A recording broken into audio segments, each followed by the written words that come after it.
one of the world's ultimate weapons.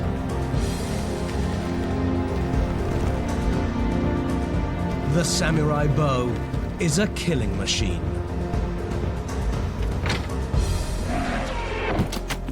But it's also a work of art. Intrinsically linked with the history of this legendary nation.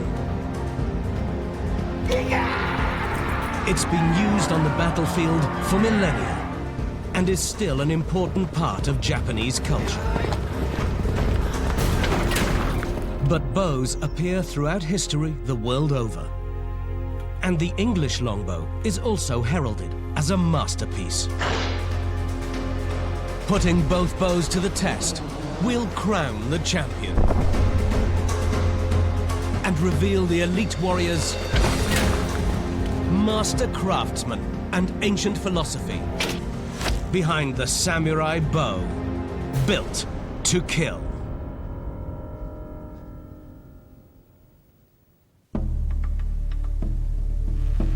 Weapons have been around since prehistoric times. Now, a bullet can kill you before you've even seen who's fired it. But in medieval times, you could see the whites of your enemy's eyes. Swords developed through the ages, and the samurai sword is beyond compare. But a lesser-known fact is that the samurai's principal weapon was the yumi, or Japanese bow. In the early years of the samurai, the bow was their principal weapon. It was their most highly valued and prized weapon. The art of the samurai was the way of the horse and the bow. The sword was secondary. Just like European knights, the samurai were elite fighters.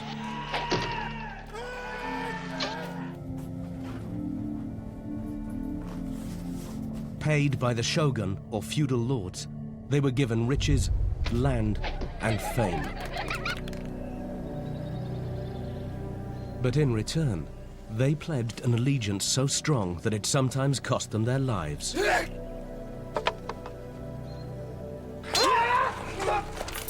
These samurai soldiers were not afraid to die, but their martial training made them almost invincible. Hakata, 1281. Samurai archers face 140,000 Mongol invaders armed with explosives. The samurai won the day. Japan was helped by the kamikaze, or wind of the gods, which destroyed many Mongol ships. But regardless of this divine intervention, the bow had now earned its place in Japanese legend.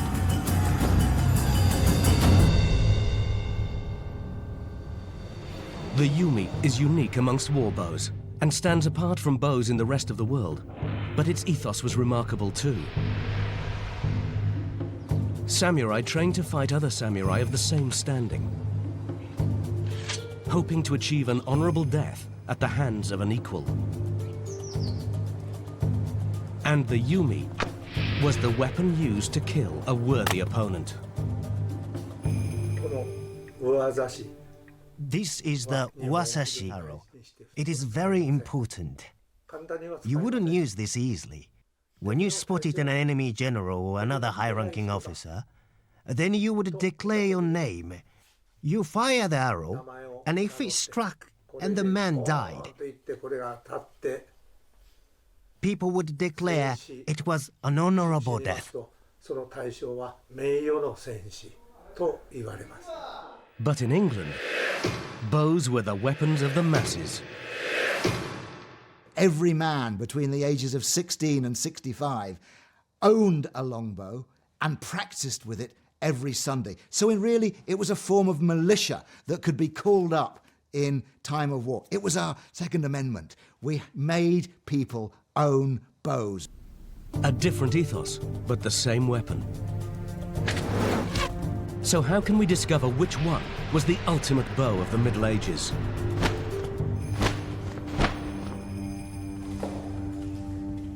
This is the Wiltshire Ballistics Range in the UK.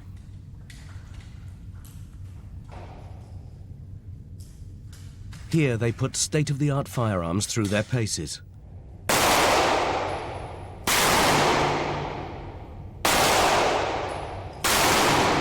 But the same equipment can be used to look at more ancient weapons.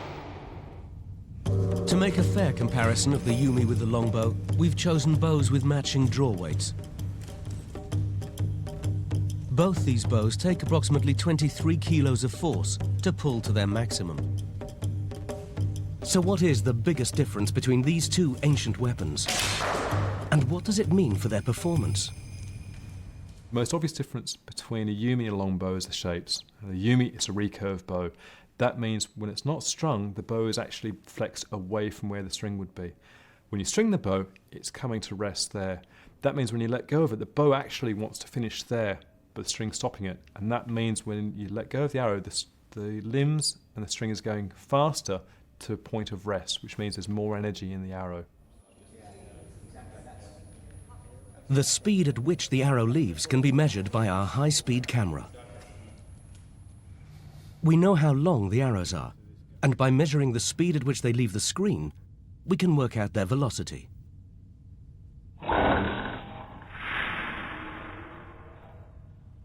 The Japanese bow shoots its arrow at 34 meters per second.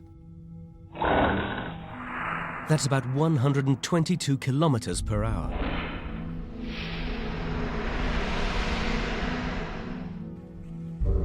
So how does the longbow compare?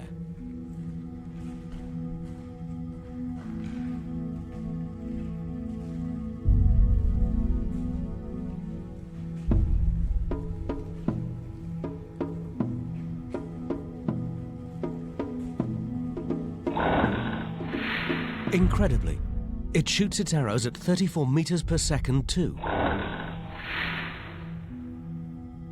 So what's really going on? The answer lies in the weight of the arrows. These yumi arrows are heavier because they're longer, which means they take more power to launch. So the yumi bow does have more punch for the same draw weight. And if the arrows weighed the same, it would be shooting faster. The yumi is a composite construction, so it's made of different materials and has a recurved tip. The longbow is generally made from a single piece of wood and its ends don't reflex away from the string. The shape makes a difference in the speed of the string coming back to rest. That makes a difference to the speed of the arrow and the energy going towards the target. Another effect of the yumi design is that its arrows are supposed to leave in a straighter line. But technique comes into play here too. The main difference you have between shooting a yumi and a longbow is the way it's drawn. The longbow you're drawing with your fingertips. So you're drawing it back and it's generally to the side of your face, maybe to the side of your mouth. With a yumi, you're drawing with your thumb. You're holding the string with your side of your thumb. And you're drawing that, and that natural position becomes almost level with your ear and behind your ear. The way you put the arrow on the bow is slightly different. With the longbow, it goes across your fingertip. With the yumi, shooting across your thumb. And again, it's the way that the string is coming off. If with a longbow, as you let go of the string's going to come back to the centre of the bow. So you have the arrow on that side, so the arrow is being pushed into the bow. With a yumi, it's being drawn the other way. It's going to push into the side of the bow, so the arrow is going across your thumb. So it helps stabilise the arrow to shoot more accurately.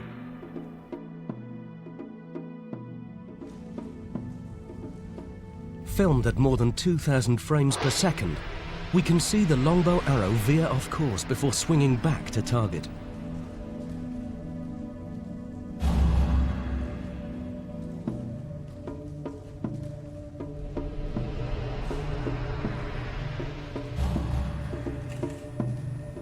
But the yumi arrow flies straight.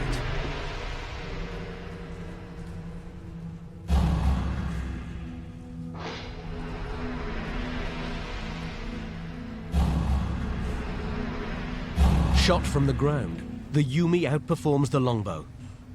And in the hands of the samurai, it was lethal.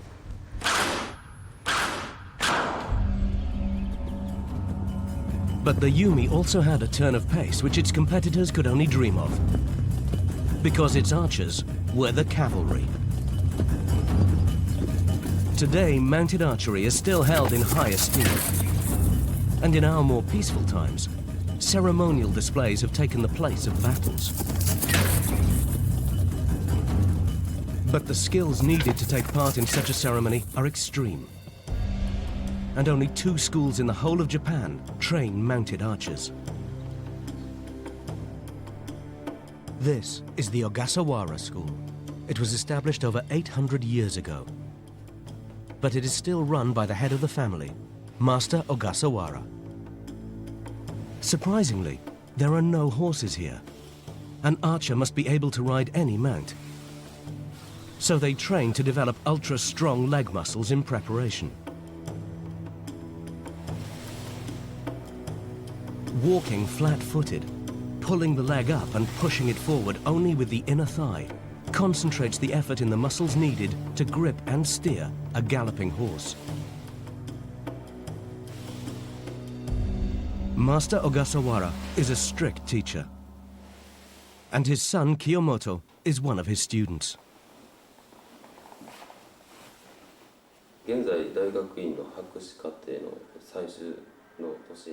I'm actually currently in my last year of study for a doctorate in biology. This takes up almost all my time, even weekends. But there are Ogasawara events and training almost every week too. So compared to other students, I have no free time.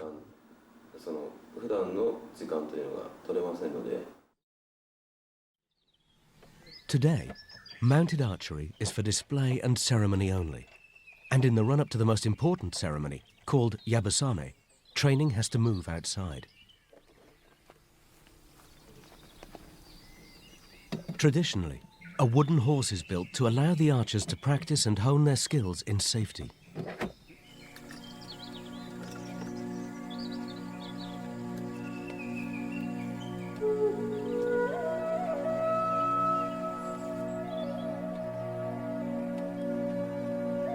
The turning circle helps the archer become accustomed to the movement of a real horse, galloping at over 60 kilometers per hour. Kiyomoto has to keep his balance and reload every 5 seconds.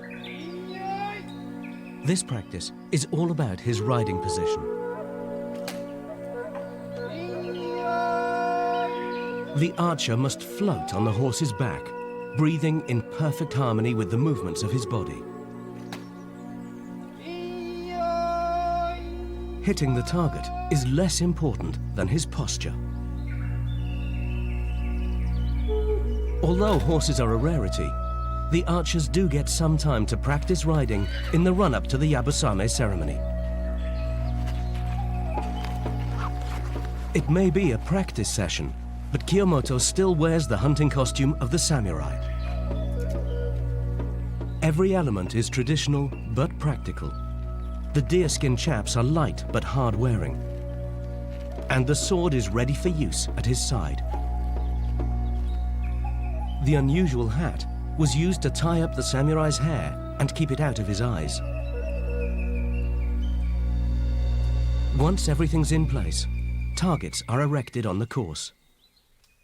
The Yabusame track is approximately 250 meters long and has 3 wooden targets spaced at even intervals.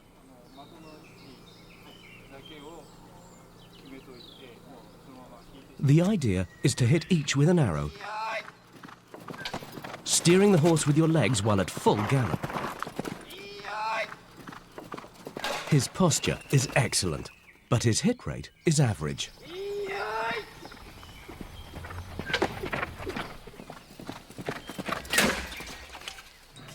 I wouldn't say that I'm nervous, but of course I'm expected to hit all my targets. So I have to live up to that. The Yabusame is not a competition, it's a display. But one of the most important Yabusame events of the year is not far away, and Kiyomoto wants to succeed. It's his chance to bring honor to his family.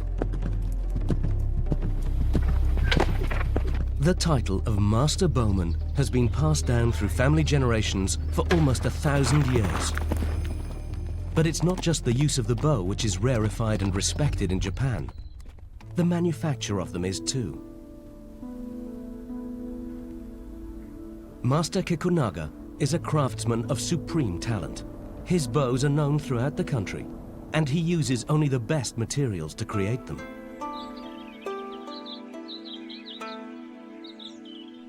Every winter, when the bamboo is at its driest, Master Kikunaga and his wife leave his workshop and go in search of the perfect trees.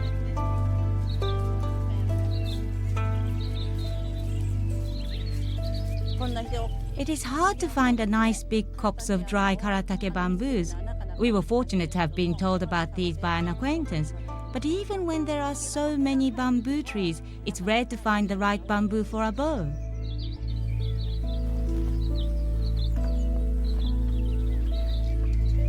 Each tree will make one bow, and they have to have specific qualities. It can't have any scratches, and the length between the knots need to be the right size. There are many bamboos here, but it is really hard to find the right one for a bow.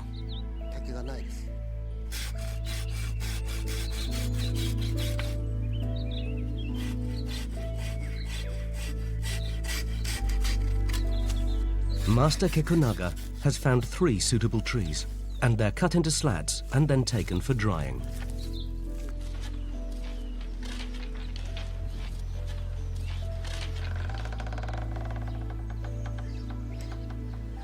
This smoking chamber will house the bamboo for the next 6 months.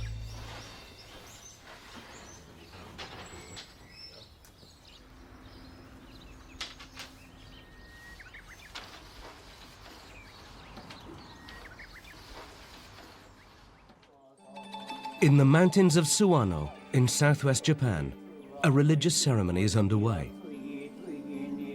The Yabusame event, which Kiyomoto Ogasawara has been training for, has arrived. But before it starts, a ritual blessing takes place. First, the bows are blessed. Then the archers drink sake to cleanse themselves.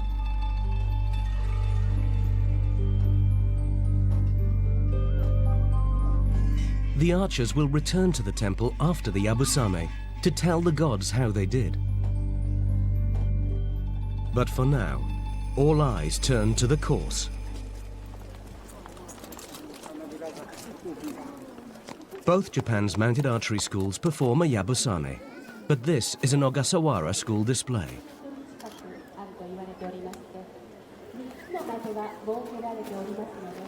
It's a particularly difficult course.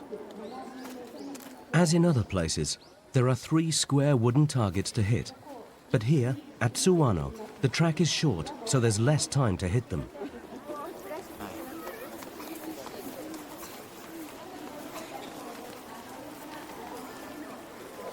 Kiyomoto Ogasawara is here with his father. But they have a while to wait until it's his turn. 12 archers are taking part today, and they'll each have 3 attempts.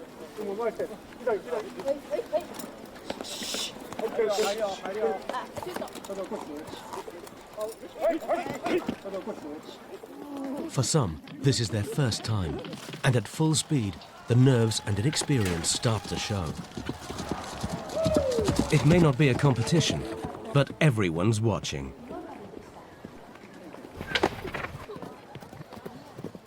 As soon as an archer loses his posture, there's no way he can hit the targets.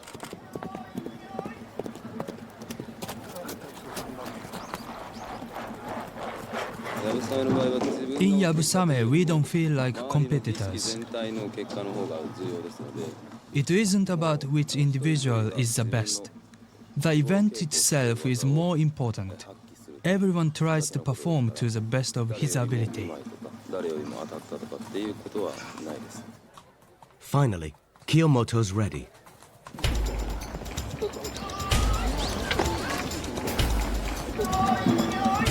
With the traditional cry of Inyo, Inyo, which means darkness and light, he looses the arrows. But he's missed twice. And he's worried about his horse.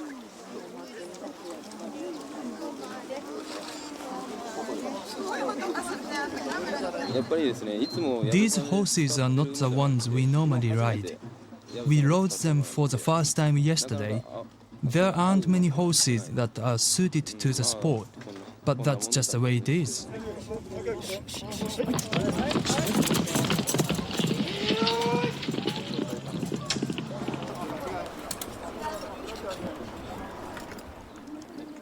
The fan signals Kiyomoto can start his final attempt.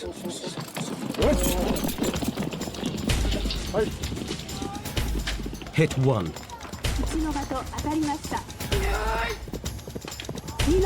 Hit 2.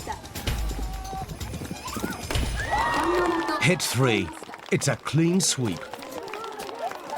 His dedication and practice has paid off. Kiyomoto Ogasawara has hit all 3 targets. He's the only archer to have achieved it all day.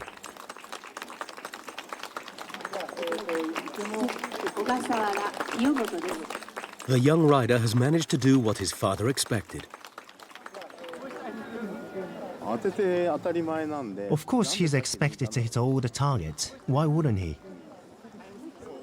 So I talked him through it during the break, and then he managed it. The master always expects the best from his students. It's how to achieve perfection. But the gods of Tsuwano should be happy with Kiyomoto today. It's been 6 months since Master Kikunaga put the bamboo slats into his smoker for drying. And the precious wood is ready. The craft of making a yumi has remained the same for centuries. The modern yumi takes its shape from a very early period. There are bows surviving in temples in Japan which come from the 2nd century. The shape of those bows are almost identical to what those used today. The construction of the bows is very different because those bows are made of a single piece of wood, whereas the bows today have been composites, so made of different materials, different types of wood. Look, this is how it has to be. The joints of the lathe must face each other precisely. The darker wood is for the inner side of the bow, and it's extremely hard. The lighter parts of the bamboo are very soft, and will therefore be used for the outer edges of the bow. In the midsection of the bow, darker smoked bamboo is used. The outer edge is also made of haze, a Japanese hardwood. All 3 pieces must complete a set before I can smooth them to the right strength.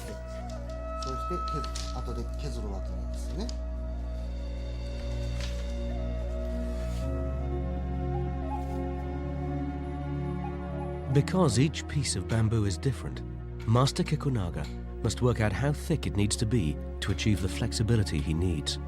Fractions of a millimeter can make a difference, and it takes years to truly understand how the wood feels and moves.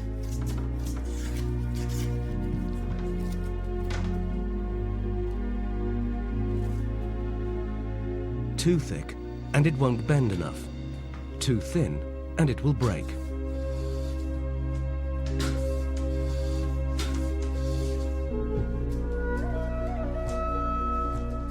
Once all 3 sections are the perfect thickness, the bow is glued and bound with a manila rope.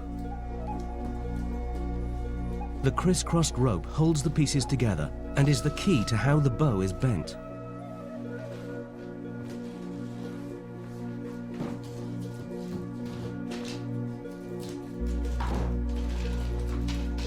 Before the glue dries, small pieces of bamboo are forced under the rope. These are used to hold the position of the bow once Master Kikunaga starts to bend it.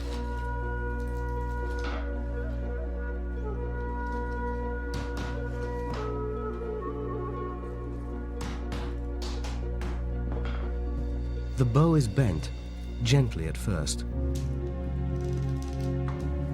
then forced a little further.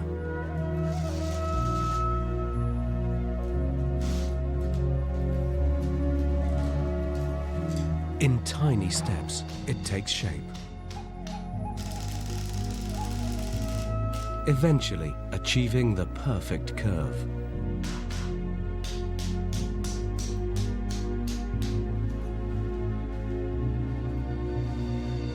The truly unique thing about the yumi, its asymmetric shape, is what makes Master Kikunaga's job even more difficult. The top part of the bow is twice as long as the bottom, so the grip is about 2/3 of the way down.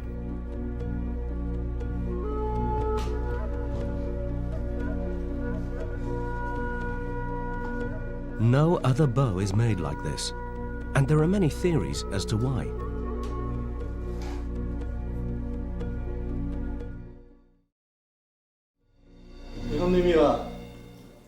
This is a Japanese bow. Its midpoint is here.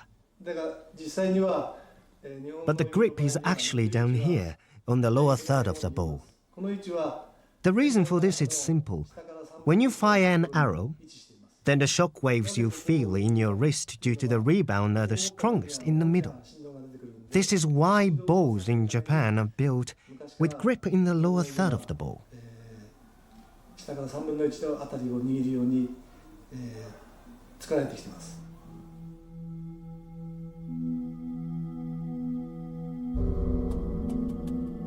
As well as its shape, the Japanese bowmen have another technique to increase the yumi's power.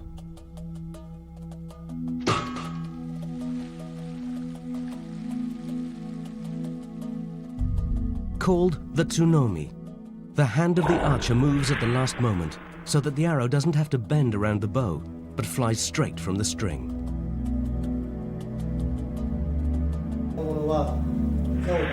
First, it corrects the path of the arrow that would otherwise drift off course on the way to the target, as well as that the arrow gets an extra kick and flies faster. And on top of that, it ensures that the arrow flies on a straight line and doesn't oscillate as much.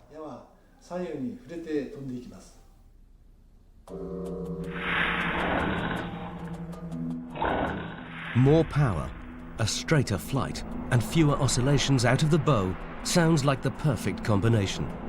But what really matters with a bow is how deadly it is at impact.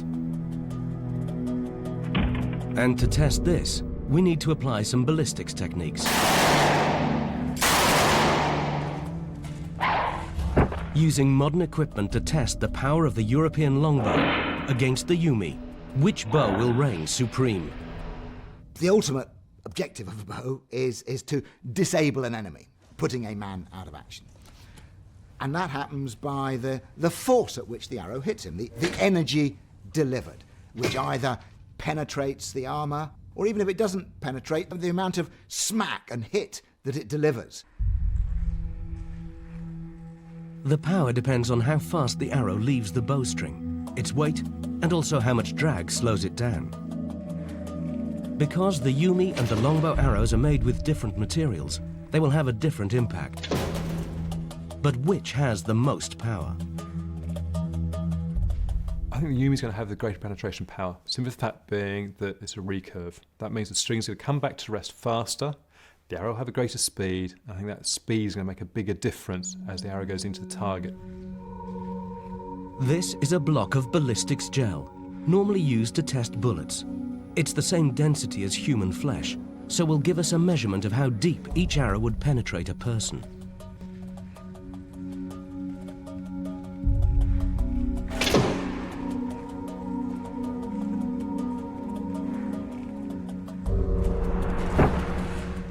Filming with the high-speed camera shows us the moment of impact, and the yumi arrow makes a huge impression. This shot would have gone right through a human thigh. The longbow is also impressive, but it doesn't make quite the same inroads as the yumi.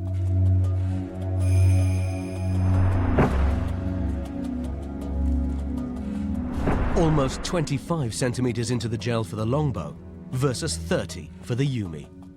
But both shots clearly could have been fatal. Both bows were deadly. But the yumi had a unique role on the battlefield.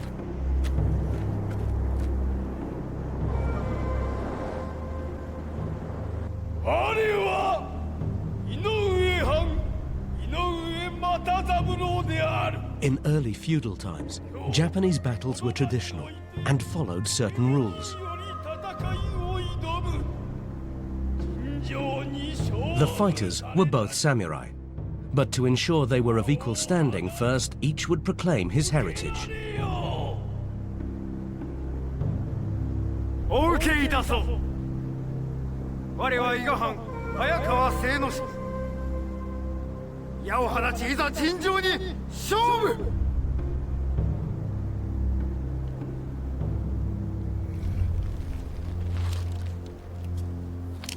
Perhaps it was hoped that ritualized battles would act as a last resort to prevent mass slaughter.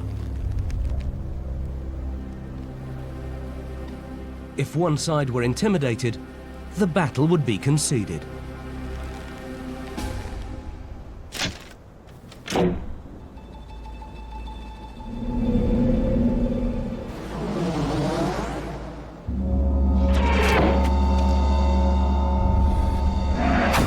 But if not, then war was waged.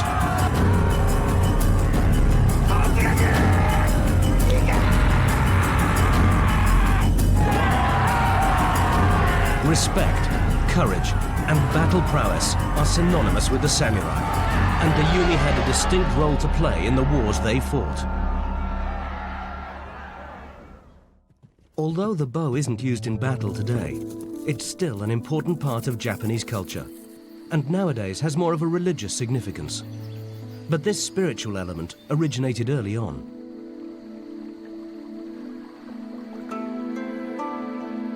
In the year 1103, legend tells of an evil spirit which settled on the imperial palace. It was only the power of a samurai's bow which drove out the demon. Today, the yumi is still called upon to perform cleansing rites in a tradition which passes through Japan's archery aristocracy.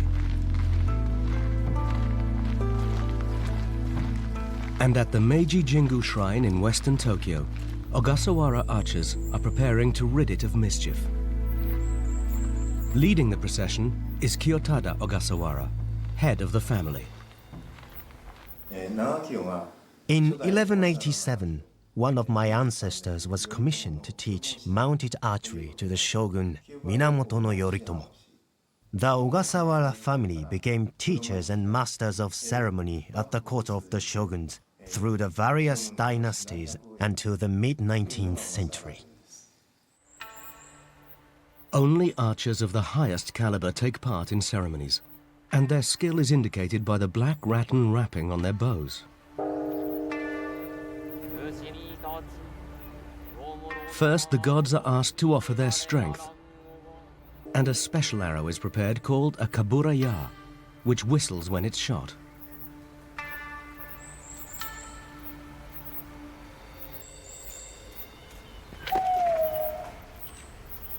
The sound travels to the four corners of the shrine, and evil is banished again.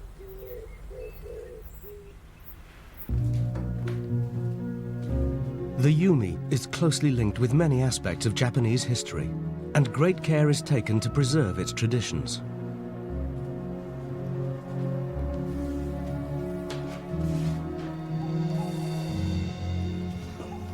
Back in Master Kikunaga's workshop, bows are made in the age-old way, and his latest is ready for stringing.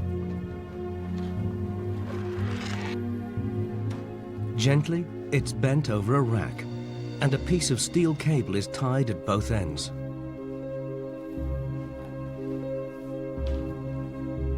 When Master Kikunaga holds the finished article in his hands, he finally knows if it's a good yumi.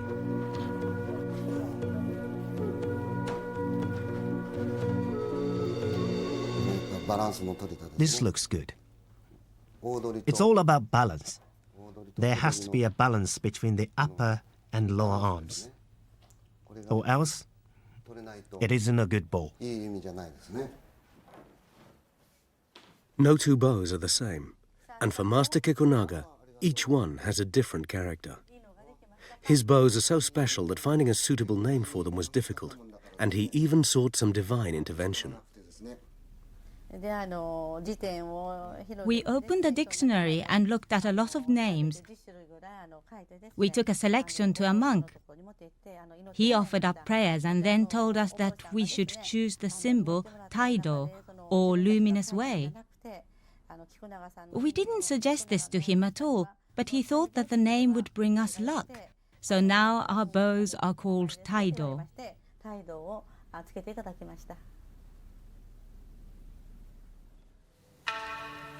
The Japanese connection to the yumi is linked to their spirituality and heritage, but the heyday of the bow has passed. There was a time in the Middle Ages when every samurai clan had a school dedicated to the art of war. These schools were shrouded in secrecy, and now many have disappeared. But in the heart of Japan, a school still exists which teaches the ancient way of the bow.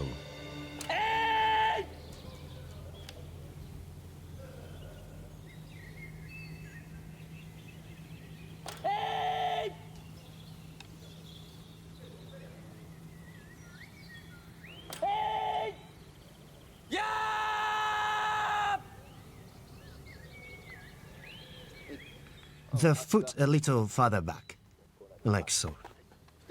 And don't forget, for a long shot, you need to go wide and big.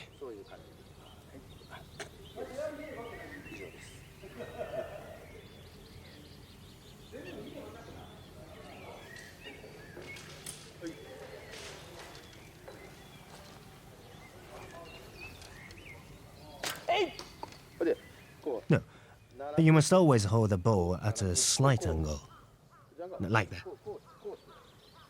In an attack, this means you have the chance to fend off the incoming arrows.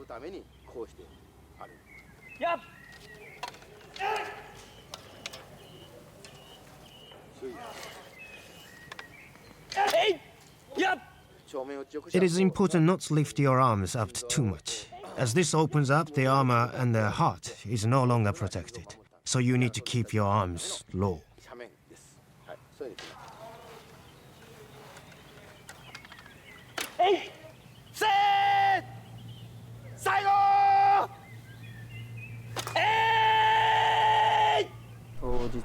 Tomorrow we will be wearing the armor too. It weighs about 20 kilograms.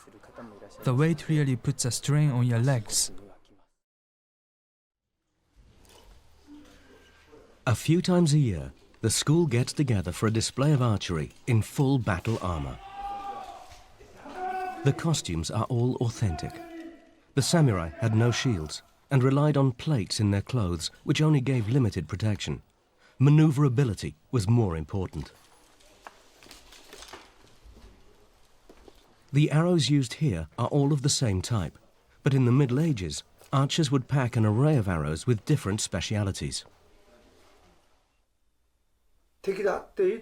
There are some types of arrowhead that were only chosen when the target was in sight. If the enemy was hit, its comrades could certainly pull the arrow out, but the head would remain stuck in the body. These arrowheads are called karimata. The inner sides can cut like a knife. If you were hit by one of these, you could easily lose an arm. It's gruesome, isn't it?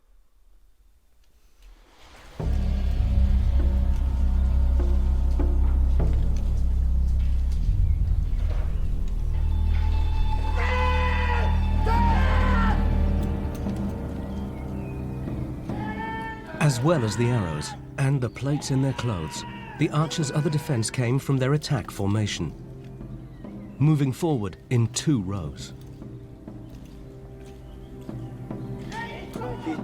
While the first line of archers move forward and fire, the second have time to reload. And this is how the archery formation engages with the enemy, one section at a time.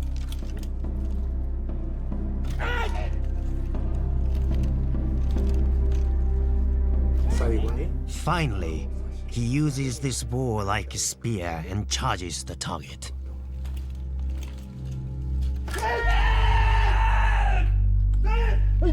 the samurai's war formation, arrows and armor made them a formidable fighting force.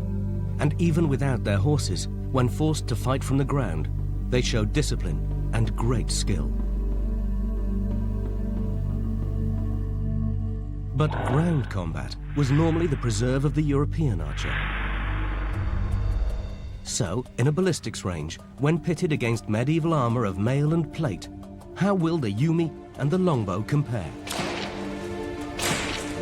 Up until the middle of the 13th century, up until about 1250, European armour was pretty much exclusively mail. That is, interlocked web of rings, each closed with a little rivet. And that is worn over an aketon or a hobojon, a thick padded garment. The longbow archer was familiar with mail, and his arrows were specially designed with long, thin, armor-piercing ends called needle bodkins.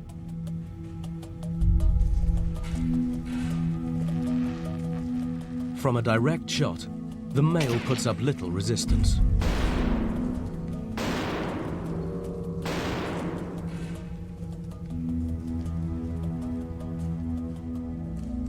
The yumi was more often pitted against plate armor. So what happens when an arrow made for piercing plate runs into European mail?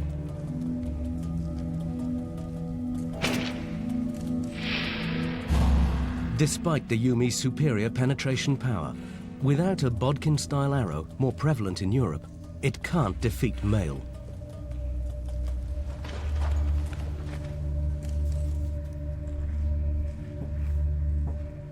Both archers would have chosen their arrows carefully, but the Japanese had plates of iron as defense against early medieval arrows. So how do our 23-kilo bows fare against this?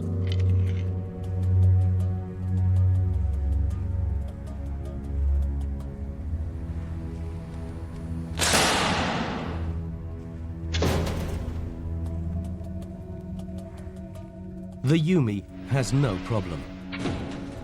So what about a longbow bodkin arrow?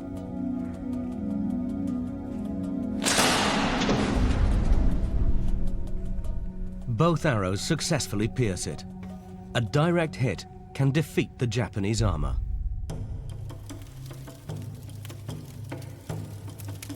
With the advent of firearms in the 16th century, the bow became less relevant on the battlefield. But that didn't mark the end of the samurai. They were still an important part of Japanese society, and the samurai wanted a way to maintain their skills. So they created a competition at Sanjusangendo, a famous temple in Kyoto.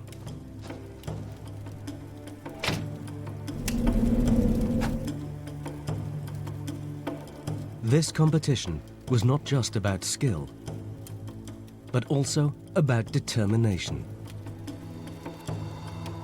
As well as hitting the target, archers had to compete solidly for 24 hours. The record set in 1686 saw a samurai shoot more than 13,000 arrows with over 8,000 on target. A truly astonishing feat. Archery had become a demonstration of mental strength and practically a religion. Zen Buddhism came to Japan in the 12th century. It teaches the importance of concentration and offers a way to understand life and not to fear death. The samurai were naturally drawn to it. In our lives, we judge everything.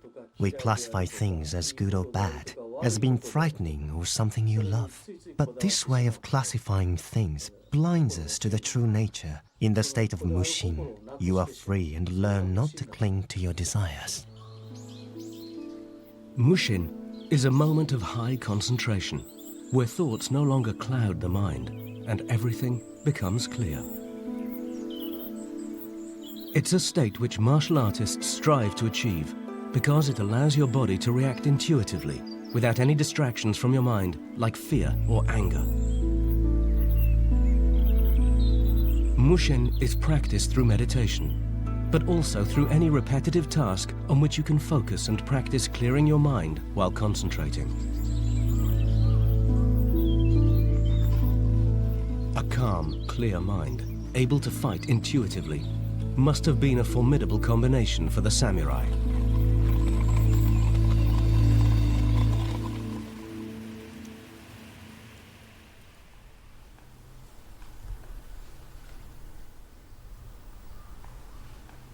Master Inoue's School of Kyudo on the outskirts of Tokyo.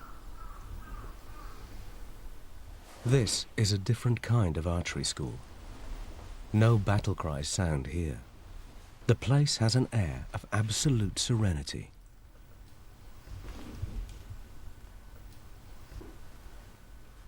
Master Inoue teaches archery as a martial art form.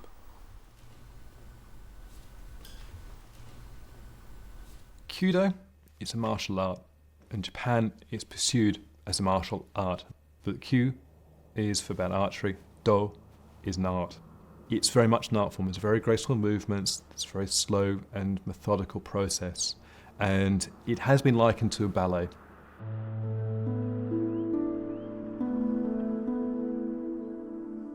Kyudo is practiced by men and women, both young and old. In fact, in Japan, almost half of all the practitioners are female. It's about concentrating on yourself, on your movements, and not focusing on the target and your desire to hit it. The makiwara is a tightly bound drum of straw. It's a practice target which helps the archers to take their mind away from what they're shooting at and bring their concentration back to themselves.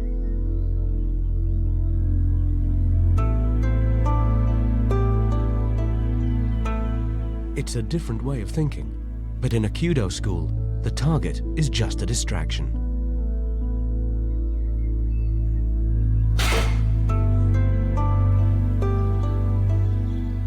Standard Kyudo is practiced over a 28-meter course, so there's no need to draw heavy bows. It's not a show of strength, but control and precision. And some of the very best archers are women. Kimi Ijima has been a student here for 2 years.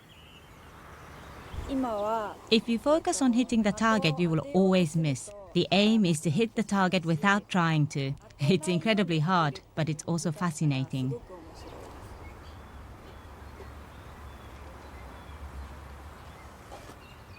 But how can you achieve something without wanting to?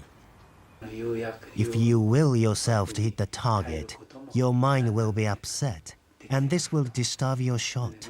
Of course, the target will tempt you to aim straight for it. But the more you practice, the more you will learn to withstand this temptation. At some point, the right moment to release the arrow will come to you entirely naturally, and you will hit the target. With total concentration and presence of mind, the students learn that the target will be hit without trying to hit it. And some will come to the self-realization that archery can be a path to enlightenment.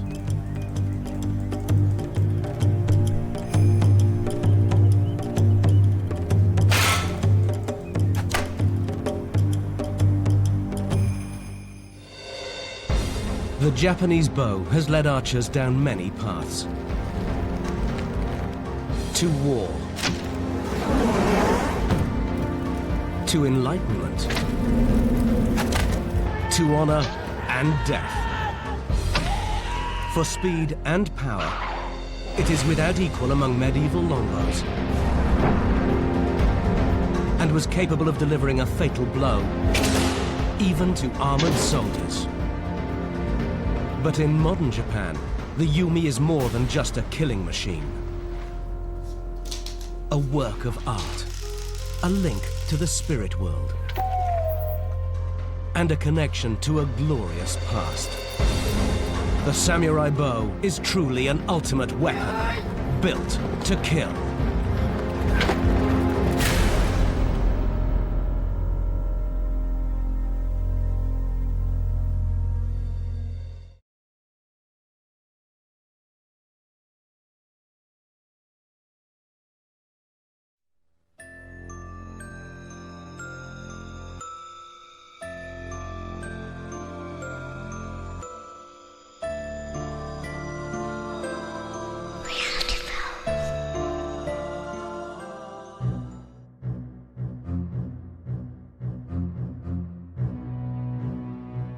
They are an enigmatic group of warrior monks that were broken up in the early 14th century, and yet, even today in the 21st century, we still look back upon their history and mystery with wonder and speculation.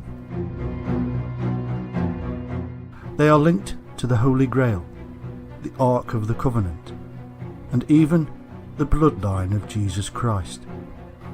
It is said they discovered a great secret buried deep beneath the Temple of Solomon and gathered together in order to protect it from generation to generation. Over time, they were feared by all their enemies, not least of which was eventually the Catholic Church itself. Thousands of books have been written about them, numerous documentaries made, Hollywood movies, computer games and mobile phone apps. And yet, they were in fact just one of dozens of orders of warrior knights. From the Knights of Malta to the Teutonic Knights, there are many stories to be told. Just what is it that draws us to the Knights Templar? What is the truth behind their secrets? In this film, we are going to go deeper and further than anybody has gone before, and we will uncover a secret that is older than the Templars themselves. We will unravel the golden thread of time, the true bloodline, and the ultimate secret they protected, and which became known as the Holy Grail. They were originally called the Poor Fellow Soldiers of Christ and of the Temple of Solomon, which thankfully has been shortened to the Knights Templar, or for the really lazy, just Templars. They were a Christian military order recognised by papal bull in 1139. In fact, they were originally founded in 1119 in Jerusalem, and it would be 10 years before they had finally grown in sufficient size to become active in defence of the faith. They eventually became one of the wealthiest and most powerful Christian orders. They grew rapidly through charitable donations, and rich kids flocked to join. Their clever ways with the finance of Christendom aided in both their wealth and power, but also brought a lot of jealousy and resentment. The fighting knights were distinctive and known by all who saw them, from Europe to the various Holy Crusades. The non-warriors, meanwhile, managed vast sums of money and huge tracts of land. They were responsible for creating what we now call banks. They built huge fortifications and castles across Europe and the Holy Land. But their reason for existing was also hugely linked to the Crusades, to take and defend the Holy Land. When eventually the Holy Land was lost to Islam, their reason for existing began to disappear. Soon, royalty were eyeing the Templar wealth and property, and their end was in sight. There spread rumours about a secret and perverted initiation ceremony, and King Philip IV of France decided to take advantage.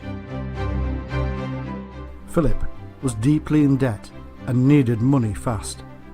By 1307, he had many Templars residing in France arrested and tortured into giving false testimony against their own. Many were burned at the stake, others fled or joined other orders. By 1312, Pope Clement V officially disbanded the order under pressure from the French king. The suddenness, the secrecy, the once great and powerful order, the tragic demise. All this and more gave rise to legends, and eventually their name became a Masonic decree. Modern Templars arose, games, movies and more. The name Templar is now known across the world. But let us now go back in time to the origin of this once simple brotherhood of so-called poverty and trace their rise to power. By 1099, Christendom had managed to take Jerusalem from the Muslims, following the First Crusade. Now the way was open for Christians to make pilgrimages from Europe to the Holy Land. but danger was everywhere. Jerusalem may have been safe for Christians, but the route to it was not. Marauding bandits were everywhere, and they preyed upon Christians who were often carrying large sums of money as offerings and for basic survival. Thousands lost their lives, and something needed to be done. The man in charge of Jerusalem was King Baldwin II, and by 1119 a French knight by the name of Hugues de Payenne petitioned the king to create an order of warrior monks to protect the pilgrims along their journey. Both the king and the Patriarch of Jerusalem agreed to the request, and the newly formed Templars were granted a wing at the royal palace on Temple Mount. The Temple Mount lay directly above the location it was believed that the Temple of Solomon had originally been. This was why they were to become known as the Poor Knights of Christ and the Temple of Solomon. They were originally only 9 in number, and relied upon financial donations to survive. Indeed, their symbol of 2 knights upon 1 horse indicates this poverty. But such poverty was soon ended. They found themselves a powerful ally in St. Bernard of Clairvaux, who himself founded the White Monks of the Cistercian order. Through Bernard, the status of the Templars rose and rose until they were soon officially recognised by the Church. Now they had official status, the money started to roll in, and from across the Christian world. Donations of land and property followed swiftly, and so too did volunteers from wealthy families, who each bought more wealth. In 1139, the Pope himself decreed that the order was exempt from all local laws. This simply meant that they could wander freely through Christendom without paying taxes, and nobody dared to argue, for they carried the seal of the Pope himself. Their power and strength grew, and soon they were the go-to people for any battle. During the Crusades, their might was used to shock the enemy into submission. Their highly trained battle techniques, heavily armed horses, and legend would strike at the heart of the enemy. In turn, the very sight of them charging would have given added impetus to the Christian soldiers behind them. Such was their power and skill that in 1177, at the Battle of Montgisard, 500 Templars and a few thousand infantry defeated Saladin's massed army of 26,000 soldiers.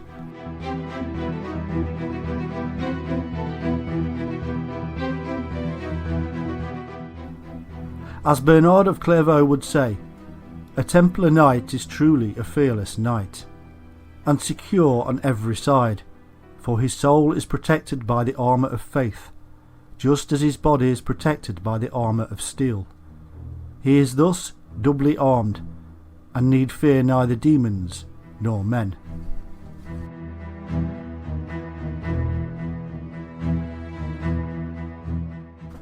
However, most Templars were in fact not warriors. Behind every knight there was an army of support assistants. From the menial to the monetary, there were thousands who administered the huge operation.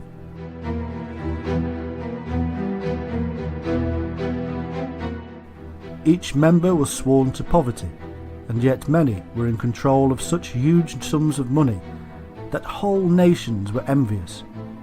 Because they controlled such wealth, they developed a thing called a letter of credit, a simple note that promised the Templars would reimburse the holder of such a note.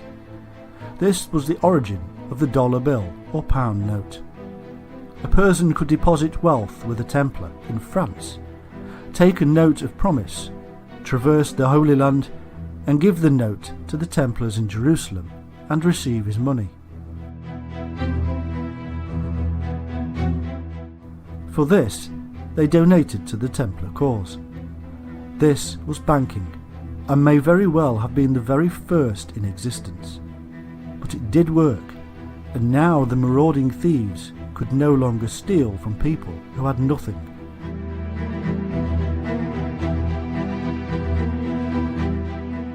From Europe to the Middle East, the Templars grew in power and wealth.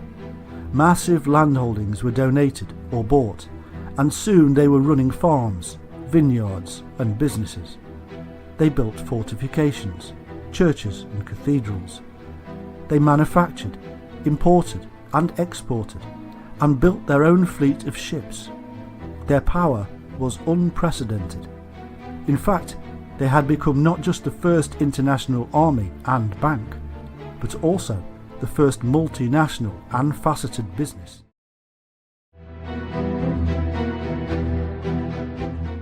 By the middle of the 12th century, the Templars found themselves competing against two other orders, the Knights Hospitallers and the Teutonic Knights. Their political bickering and military scraps, in fact, were weakening Christendom, and with the rise of effective Islamic leaders such as Saladin, things started to get more difficult. As Christian brothers fought each other, Islam moved in and started to take back the Holy Land piece by piece.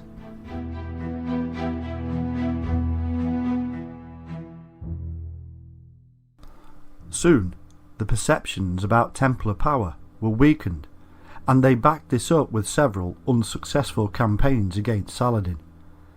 By 1244, Jerusalem itself had fallen and would not come under Christian control again until 1917. It was the start of a slippery slope until Friday the 13th, 1307, when eventually the Templars were arrested for heresy and, following confessions, burned at the stake.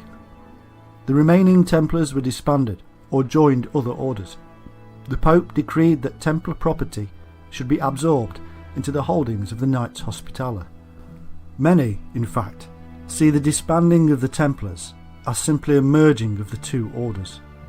Many Templar organisations simply changed their names from Knights Templar to Order of Christ.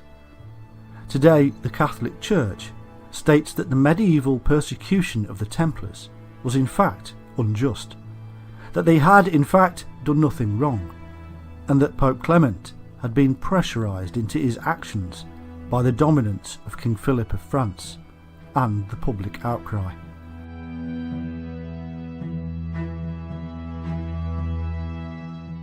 But is that the end of the story? We all know that it is not, for the film The Da Vinci Code brought the whole thing back to life. But it was before the film that the secrets had started to emerge. In fact, Dan Brown's tale is simply a fictional expression of several books from decades before that all began to unravel the secrets of the Templars and their link to things much more profound than mere money. It all started a long time before anybody had any ideas about the Knights Templar.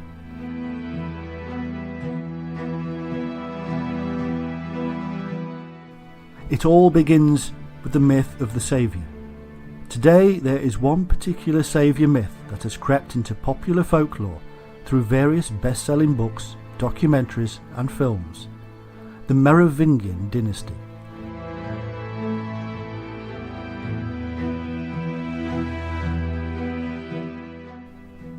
The Merovingian dynasty has been romantically depicted by both the regional writers in France and international best-selling authors such as Dan Brown and Bajent Leon Lincoln. There are tales of mystery and magic, of wisdom and light, and last but not least of all, descent from God himself via his son Jesus and his supposed wife Mary Magdalene. Some even go so far as to say that the Merovingians were descended from an ultra-ancient race of fallen angels that spawned the globe, taking wisdom and knowledge with them as Atlantis sank. It all started with the leader of the Salian Franks, known as Merovech, in the 5th century AD.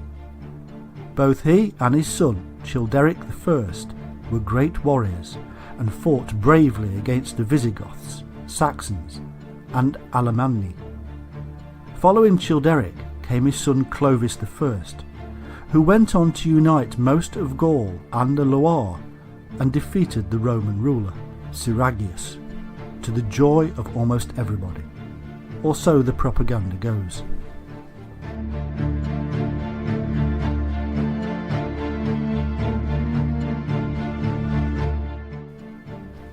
It was Clovis I who adopted the Roman Catholic religion for his nation.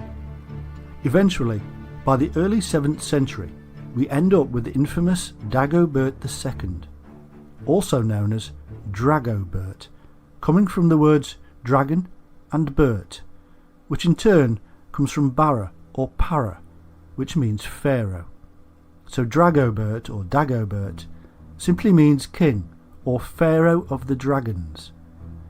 Such links to dragons or winged serpents will become extremely important in our tale.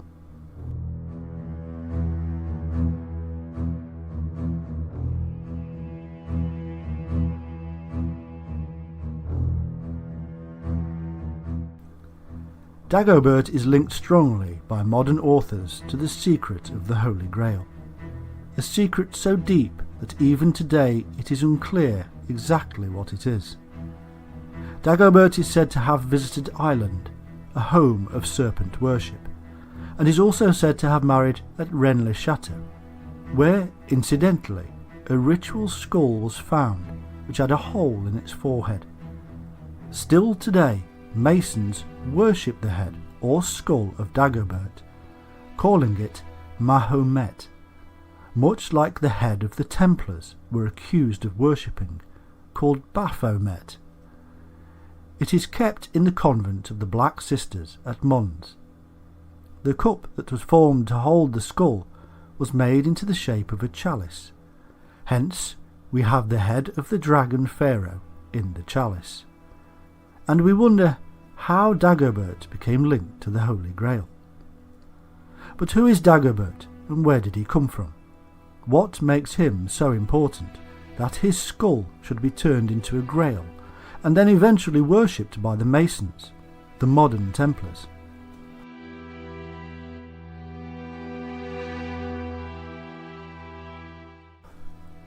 The year is 469 AD, and the Roman Catholic Church makes a pact with Clovis I, King of the Franks, giving him the title New Constantine as a thank you for becoming Christian. This was the beginning of the Holy Roman Empire, which was hoped to last forever. But it did not, and by the year 800 AD, the empire was threatened. Dagobert II was a French king from the supposed Grail Merovingian bloodline, and was the last of the Merovingian kings to hold the title of Holy Roman Emperor. These Merovingians are said to be a dynasty of Frankish priest kings with magical powers, derived from their long red hair and the special birthmark between their shoulders of a red cross. This symbol would eventually be used by the Templars on their white cloaks.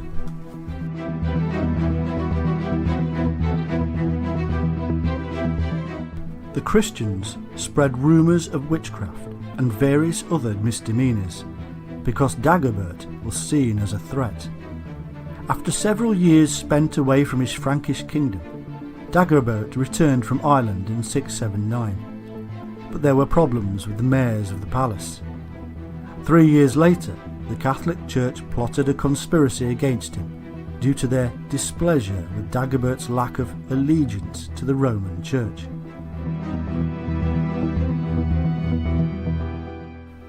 While on a hunting trip, Dagobert was lanced through the eye by his own godson as part of the ploy. Now power was passed to Charles Martel, beginning the famous Carolingian dynasty.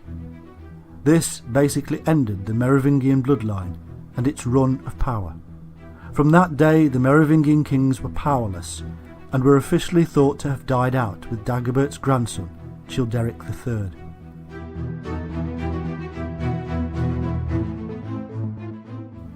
Charles Martel's grandson, Charlemagne, was anointed Holy Roman Emperor. The Catholics had wiped out the troublesome Merovingians once and for all. Or did they?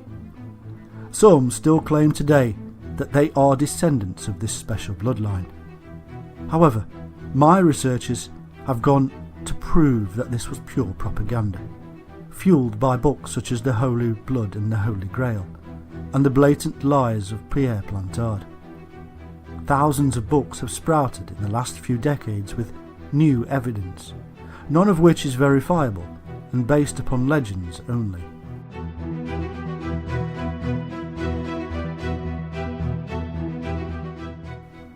The Merovingians, born of the sea, with kings connected etymologically with the snake, as well as ritualistically, were simply descendants of a serpent bloodline. The royal line descended from serpent priests seen across the globe in India and China, in Britain and America, and basically everywhere else. Their connections with the Grail are simply via the secret of the snake, and their obvious pagan past brought down the Christian might of Rome. But we shall move into these secrets as we move along.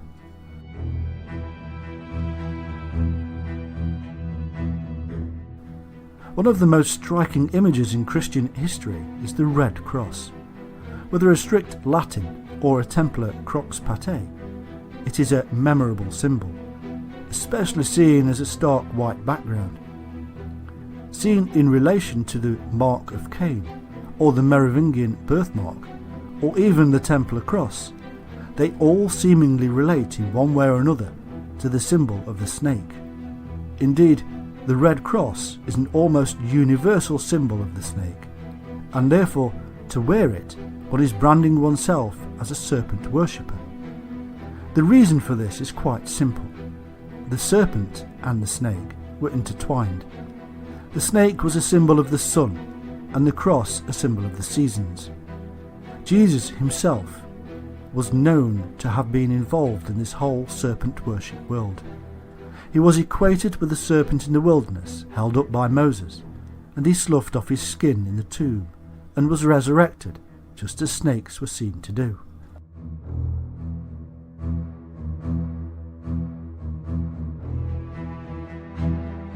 The Rosicrucians, obviously meaning rose or red cross, were a strange, esoteric secret society of alchemists and spiritualists, linked inexorably to the Masons, Templars and others in the story of the Grail. They have been greatly debated and researched. A term for that small chapel deeply involved in the Da Vinci Code world, Roslin, could very well be Rose Snake or Lynn. Many places involved in the story are associated with this terminology.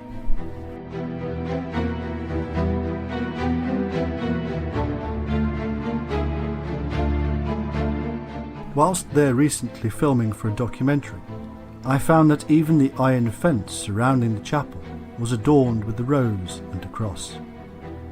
In the mysteries of Keris and Proserpine, the great secret is communicated to the initiates.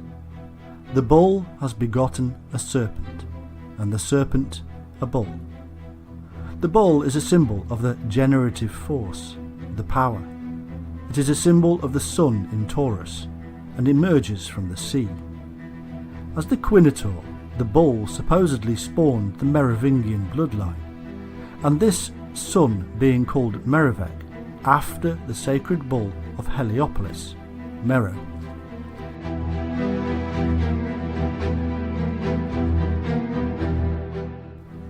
It was this King Merivek, the first in the line of the Merovingian kings, who was said to have been spawned by the Quinator.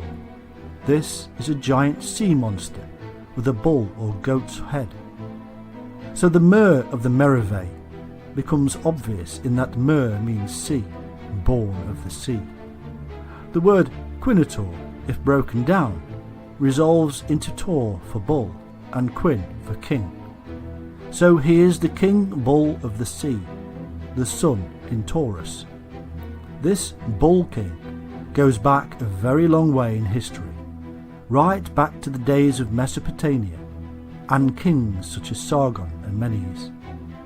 But this goes back yet further to an association between these kings and their legendary genesis from ancient sea-born gods such as Oannes and Dagon, who were serpent gods.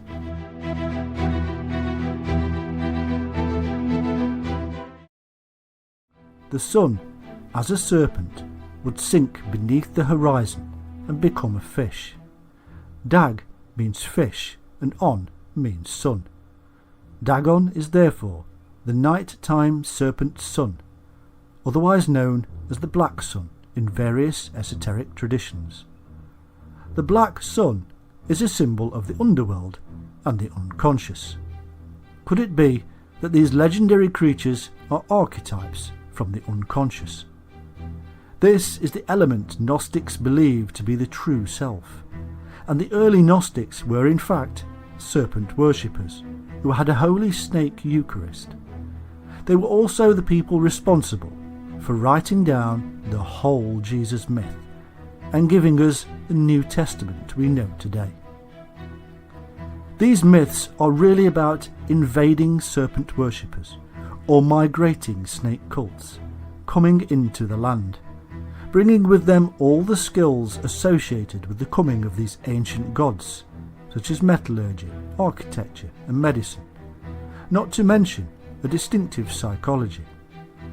These deities are half bull, half fish or serpent figures, revealing their belief systems in their strange images, not what they were physically.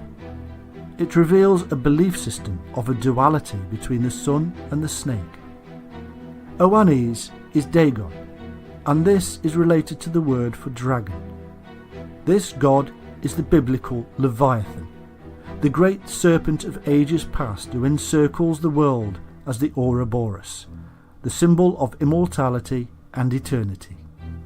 This is the same symbol which attracts the phrase, "My end is my beginning," like the words placed into the mouth of Christ, "I am the beginning and the end, the Alpha and Omega." In fact, the Christians of later times went on to use the image of the Ouroboros as a symbol for the Alpha and Omega elements of their Christian faith.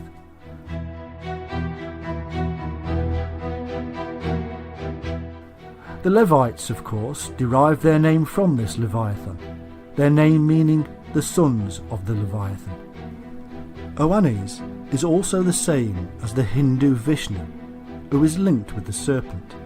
However, there is another interpretation of equal worth for the Quinator, as we shall see. Heracles wrestled with the snake, which transformed itself into a bull. Heracles tore off one of its horns, which the nymphs tossed into the river, where it turned into the cornucopia, or the horn of plenty.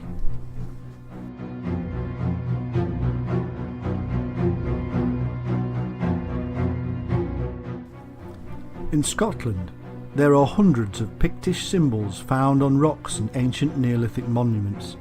There are many that are in the image of the snake, and also with the snake in association with the bull, thus revealing the widespread nature of the bull-serpent association. The Quinator has the root kin, being possibly from Cain, and therefore showing the Quinator to be descended from the serpent race of Cain. Kin is also related to serpent and king. But what is the Quinator? Quin, as we can see, could be from the king. Tor is obviously from Taurus the bull. It could also come from the Babylonian Quinigu, who was the greatest among the children of the dragon goddess Tiamat. According to Babylonian legend, in the beginning there was neither land, gods nor men. There were only elements known as Tiamat and Apsu. Tiamat was the female and the spirit of salt water and primal chaos, and Apsu the male, the spirit of fresh water and void. Tiamat is depicted with scales and a serpentine body and legs, with horns on her head. The union of these two gods produced all the other gods, including the greatest among them, Quinigu. The Quinator was a mythical sea beast, said to be half bull and half fish, or dragon and serpent. This could easily be an indication of Taurus going into Pisces and a message of the stars. However, according to author Crichton Miller, the sign Aries has been deliberately removed or left out of the name in order to claim that their bloodline stretched back to the time of the Age of Taurus.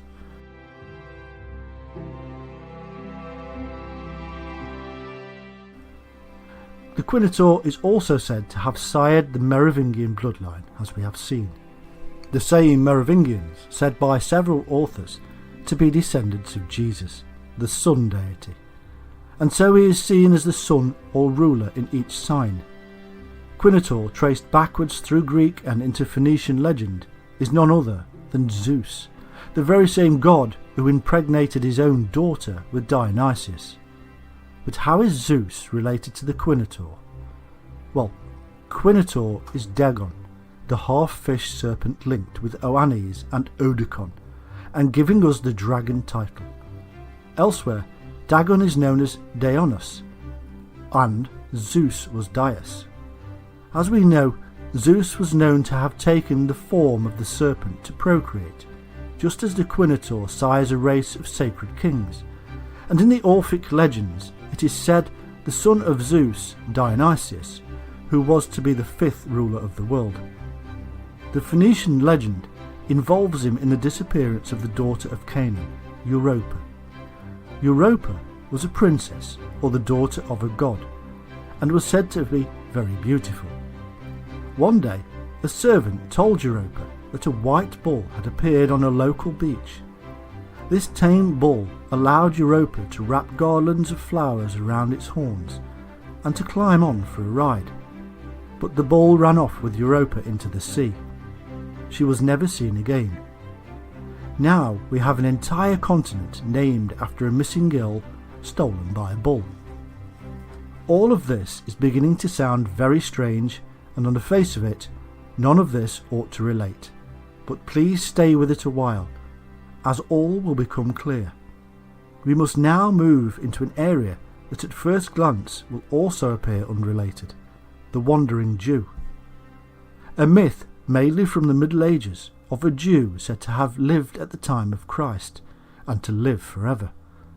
Apparently, according to the Christian additions to the myth, he offended Christ on his way to the cross and was therefore cursed to walk the earth alone until the end of time.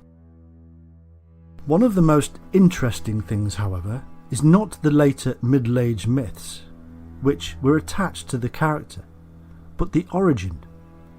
The Wandering Jew is literally an amalgamation of hundreds of supposedly separate characters, all immortal. However, it is my view that they all originate from the source of serpent immortality. Modern myth comes from a character called Malchus, who strikes Jesus in John 18:20 and gets the curse of immortality. However, in Matthew 16:28 there is also the disciple who Jesus infers immortality upon. There shall be some standing here which shall not taste of death. Note that Jesus, however, says some. There were indeed several characters that Jesus bestowed earthly immortality upon, and not as a curse, but as a gift. There is also one named Semeri, who in the Quran is cursed with immortality by Moses, the wielder of the serpent caduceus. And not forgetting that Jesus is likened to Moses, who lifted the brazen serpent in the wilderness.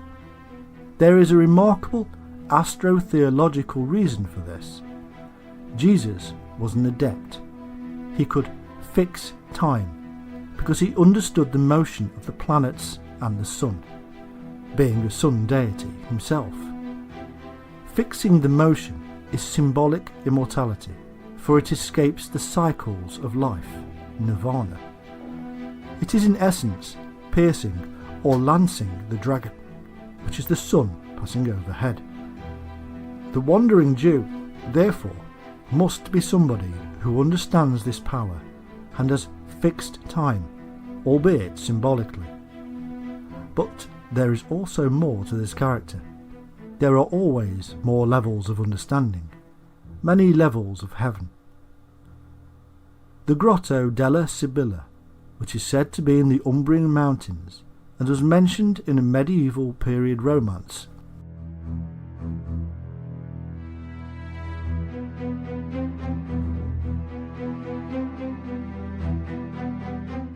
Mako is mentioned as having been turned into a serpent by an enchantress called Sibylla, who is connected with a healing serpent. This Mako is the Wandering Jew in serpentine form, the same Wandering Jew who sheds his skin. Malchus was also known as Ahasverus or Butterdeus, and in the myth it was as a porter that Ahasverus struck Christ and mocked him for walking slowly.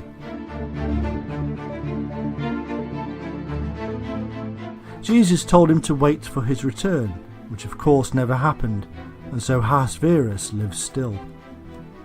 Later Christian editions indicate that he repented of his sins and became a Catholic, which is obvious propaganda. However, and what is most extraordinary, he is said to have grown old in the normal way, but when he reaches an age of 100, he sheds his skin and rejuvenates to the age of 30.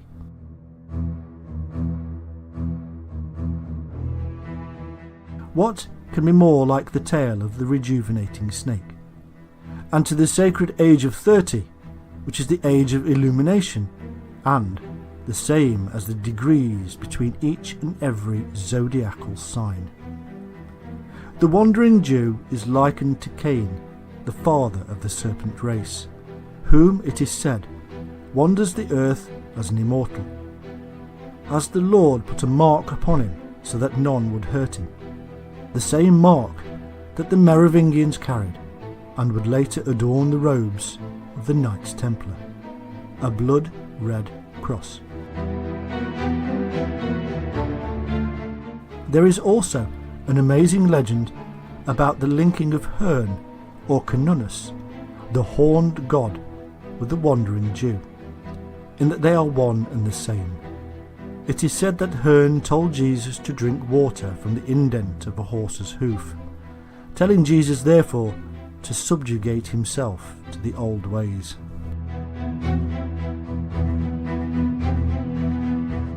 From Pashupati to Pan, the horned god is seen throughout history in connection with the secret of the serpent. It is Pan who kicks open the sister of the Bacchus, revealing the serpent from within. Dionysius, or Bacchus, is often depicted with horns, and the Bacchanals of Thrace were said to wear the horns in imitation of their god. Even Zeus, who transformed himself into a serpent to bring Dionysus back to life, was often depicted as having horns. The horns are thought to signify the solar aspect of the god, the life-giving aspect. They were also symbolic of the bull, which is again a solar symbol, or the sun in Taurus. The goat is also associated in terms of animals and horns with the serpent, as Dionysus is often manifested as a goat. Indeed, the awakening of Moses is symbolised by horns or shining forth. This, the same Moses who wields the caduceus staff and raises the brazen serpent of healing for Yahweh in the wilderness, a point not lost on 1st century AD medallions which show Jehovah as a serpent. The horns then emerge as the enlightenment aspect of the serpent, the shining or illumination one gains from the process known as Kundalini or similar methods. They are the symbolic representation of what occurs inside the head.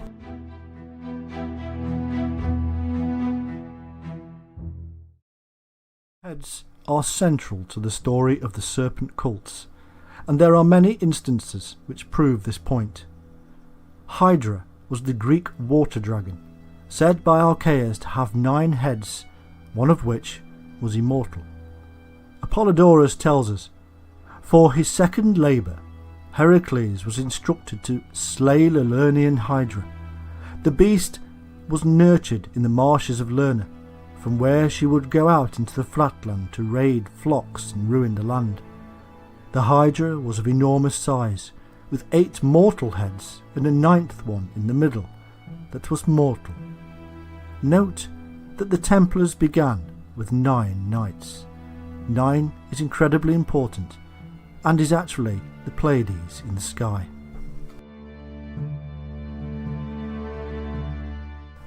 Apollodorus tells us that Heracles lopped off the immortal head, which he buried and covered with a heavy boulder at the side of the road that runs through Lerna to Elaeus. He cut up the Hydra's body and dipped his arrows in its venom. Strabo gives an even more telling tale of the usefulness of this poison, as he points out that the Anigros River of Elis emits an offensive odour for a distance of 20 stadia and makes the fish unfit to eat. This is attributed by some writers to the fact that certain of the Centauri here washed off the poison they got from the Hydra.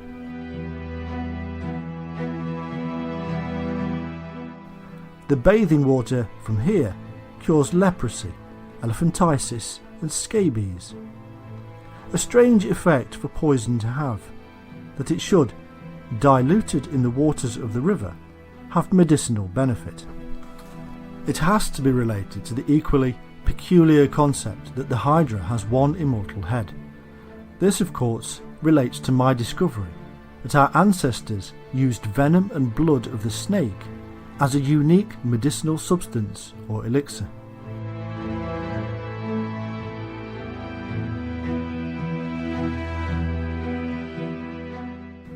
Could this be a clue to the dilution ratio of venom to blood, an 8-to-1 ratio? According to the Argonautia, the arrows dipped in the blood of the Hydra were used to kill the dragon Hesperides, which lay by the trunk of the apple tree. There is another hint that maybe the diluted poison should be mixed with the horse. Heracles shot his poisonous arrows into Nessus. As he died, Nessus, knowing how poisonous the arrows were, since they had been dipped in the gall of the Lernaean Hydra, drew out some of his blood and gave it to Genedra, telling her it was a love charm. If she wanted her husband not to desert her, she should have his garments smeared with his blood. This is not obviously linked with the horse at all, until we discover that Nessus was a centaur, and therefore half horse, half man, like Chiron, the teacher of the snake god Aesculapius. Let's just sideline a moment and look at the horse. The etymology of the horse is strangely linked with the snake, and it is an amazing trip through the mythologies of the world to discover the secret of this association. The word nag is now synonymous with the horse, but it comes from the Middle English naga, which itself is a derivation of the word snag, snagger, or snecker, which is snake. This relates strongly back again to India, where the word used for snake was naga. Here, alone in language, we have this peculiar mixing between the snake and the horse, which has occurred over a vast period of time, and yet is still observable today. The horse, without doubt, is not only linked with the serpent, but also the sun, as we would expect. In Gaulish coins there are representations of the serpent under or over a horse, said to be a symbol of the sun god. In fact, in the Bible we have Jesus, the sun god, riding or on top of the ass or horse, as he rides triumphantly in Jerusalem, to death and to new life, the pattern of the sun each day. However, there is a remarkable scientific reason for this association. In order to produce anti-venom, non-lethal doses are injected into horses, and over a period of time the horse naturally builds up antibodies, specifically designed to neutralize the venom. Eventually, the horse's blood is collected and the antibodies extracted to produce anti-venom. This amazing coincidence is not new. It has been known about for centuries and is as old as oral tradition can be. This idea of the ancient concept of the horse is also seen in the peculiar images of horseshoes seen on rock art in Australia, from before there were even horses in Australia. Getting back now to the concept of the head and its association with the serpent, we find that the Greek god Pan, seen by many scholars as one of the progenitors of the horned god, found in so many places around the world.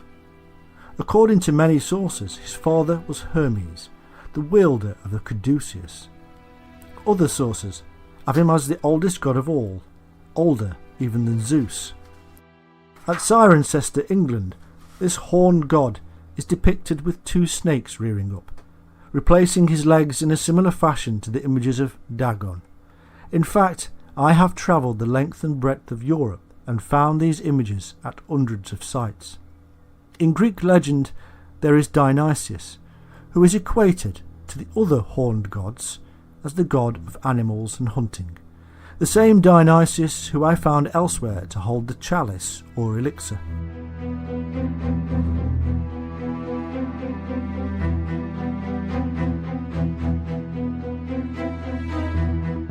There is also a female version of the horned god in Amalthea, the goat nymph goddess. She was the glorious nurse of Zeus and Pan. Zeus took one of Amalthea's horns and gave it to the nymphs.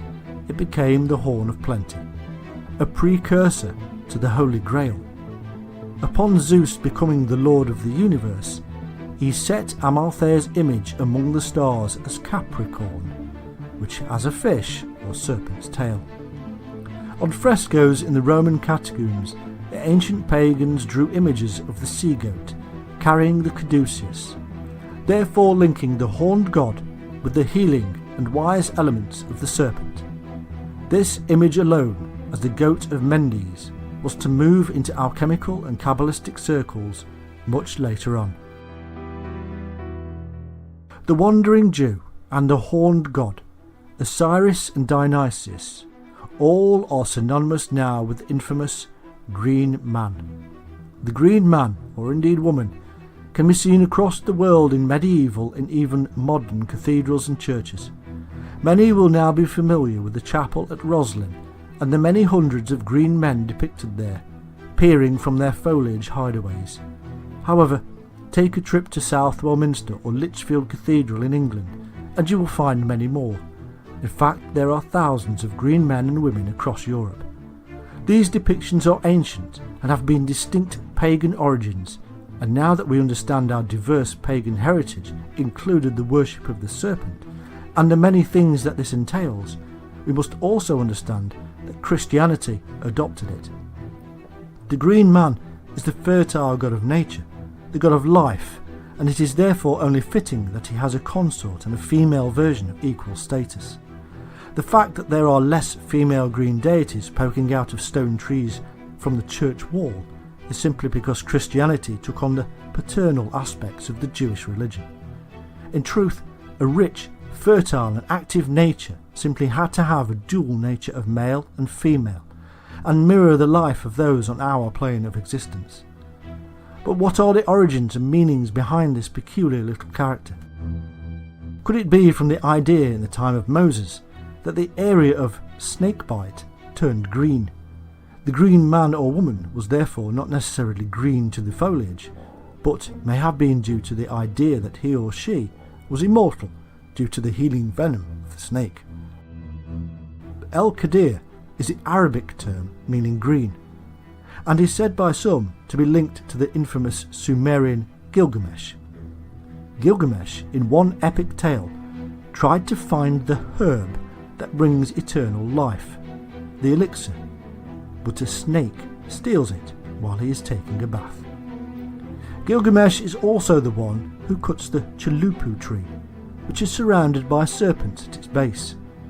He takes the tree to Inanna, but keeps the rootstock where the snakes had been, and makes the magic wands Miku and Puku, said to be the progenitors of the serpent rods of Moses and Aaron. El-Qadir is also equated with St. George, the Wandering Jew, Elijah, Moses, the one with the serpent staff, Melchizedek, the longest lived person in the Bible, Dionysius, said to be the Greek green man before he took on the role of wine and ecstasy, and the Druze say that El-Qadir is John the Baptist, which is interesting when we consider that Lady Raglan and Sir James Fraser pointed out that human representations of the year king and queen, or green man and woman, were usually decapitated and then hung on a tree, as John is decapitated and Jesus is hung on a tree. This of course makes John and Jesus two aspects of the same thing. El-Qadir is said to be immortal as he drank or fell into the well of the water of life. He is wise as a serpent, and several Sufi orders claim descent and initiation via him. With connections to Islam, we have to ask, did the Templars have any idea about El-Qadir? Was he the head they were accused of worshipping, known as Baphomet? El-Qadir is also linked by some to Al-Qaed, the Muslim star on the tail of Ursa Minor, behind the head of Draco. The colour green is something seen often in folklore, myth and legend, and strangely it always seems to have some relationship to our tale here. Guinevere, the serpent-connected Queen of Arthur, is said to have green or emerald robes. Sir Gawain is the Green Knight. Wolfram von Eckenbach's Parsifal linked strongly to the Templar tale, as the hermit Trevirisent with a green reliquary. Even the sword used to behead John the Baptist is said to be emerald. Ancient druids, neophytes and the fairies were said to wear green. And as we know, green is a distinctly fertile and vegetative colour across the world. For all these reasons, the secretive and ancient languages and symbols of alchemists, mystics and even Gnostics is said to be the green language. Now, just a quick mention of Roslin. Although the Sinclair who built Roslin was not a Templar, he was linked to the Templars indirectly, and Roslin has hundreds of green men images, as well as Templar symbols, namely two brothers on a horse, the Agnus Dei, the five-pointed star or pentacle, the head of Christ image or Baphomet, as well as the floriated cross and the dove in flight with the olive branch. Split up, and most of these images are purely Christian symbols or motifs, stolen from other more ancient religions. However, put together in one place, with historical links to the Templars, we are left with little doubt that there must be a Templar and esoteric link.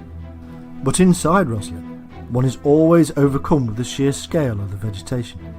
It is simply like bringing the outside in. In fact, that is almost exactly what was happening. The Garden of Eden, where the Tree of Life and the Tree of Knowledge were brought to this place. It was a place of knowledge and eternal life. There is little wonder that the Green Man should be in residence. Also, a few miles from Roslin is Temple, the modern-day name for Ballintroduch, the ancient headquarters of the Templars in Scotland. However, that Roslin Templar diversion out of the way, we have to try and make sense of what we have learned, and I apologise for bombarding you with lots of seemingly unrelated information. We began this tale with the story of the Merovingians. This now infamous royal family has even found its way into the film The Matrix, because of the perception that it has spawned secrets and secret societies around the world, as if protecting something.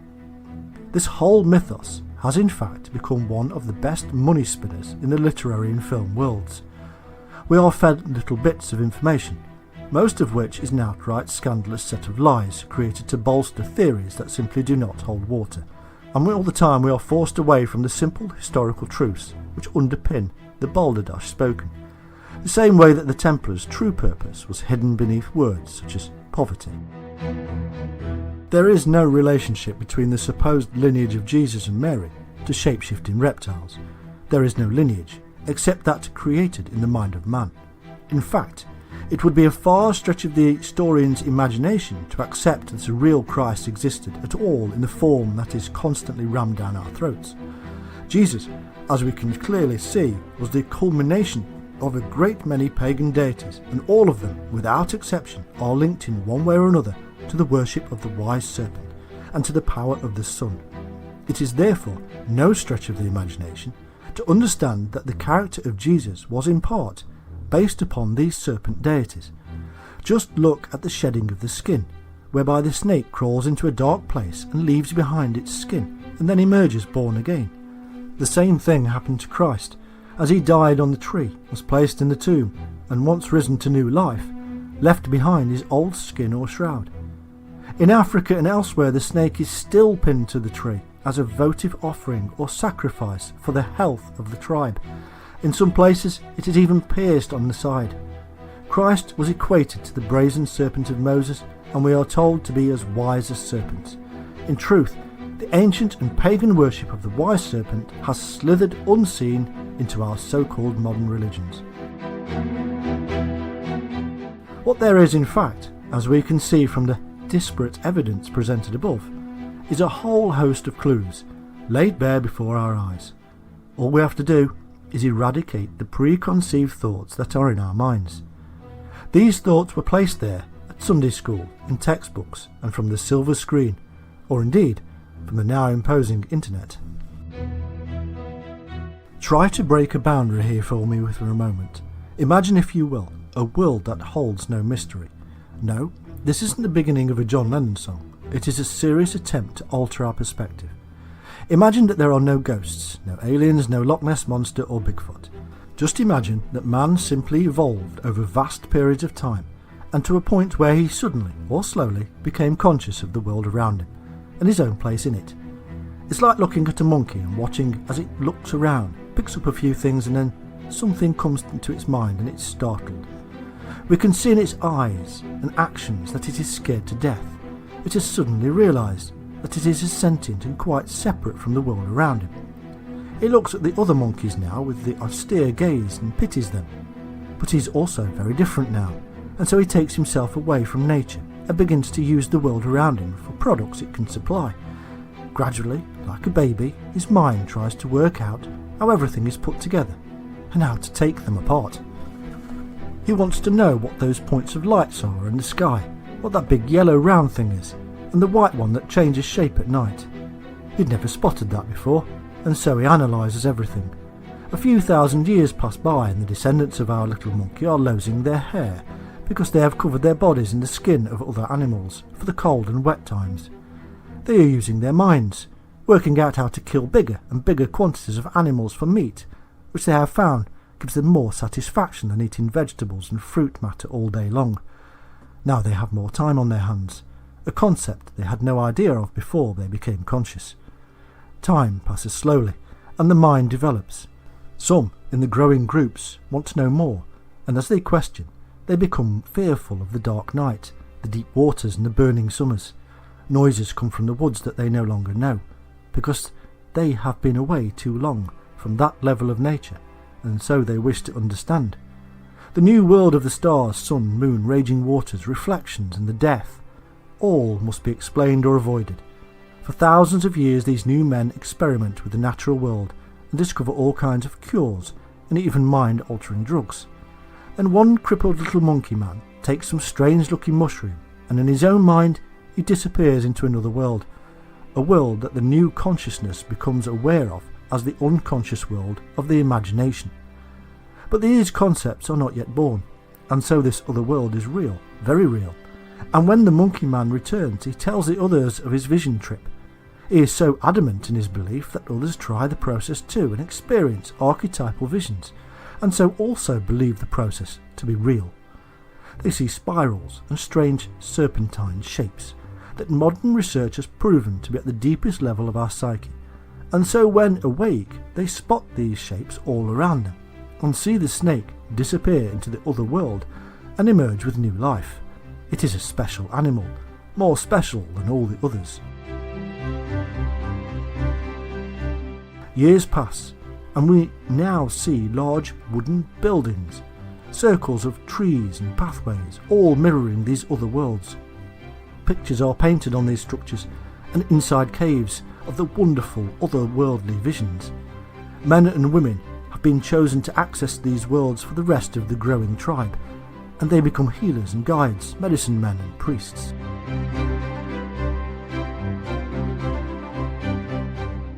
All around they paint and carve images of snakes, and folklore erupts with tales of their ways.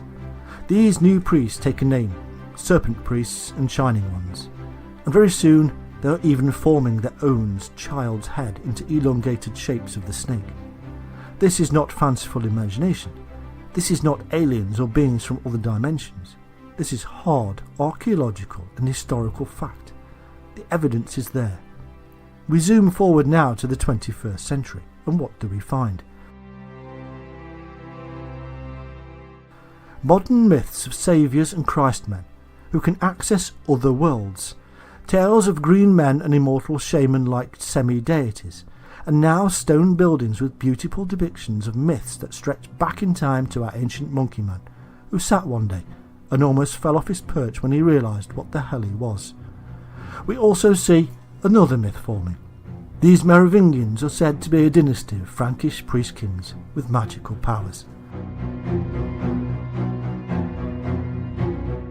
Now cast your mind back to the dark age of humanity and the emerging medieval period. The folk of Europe blindly follow a myth created in the Holy Land by some wise monkeys called Gnostics.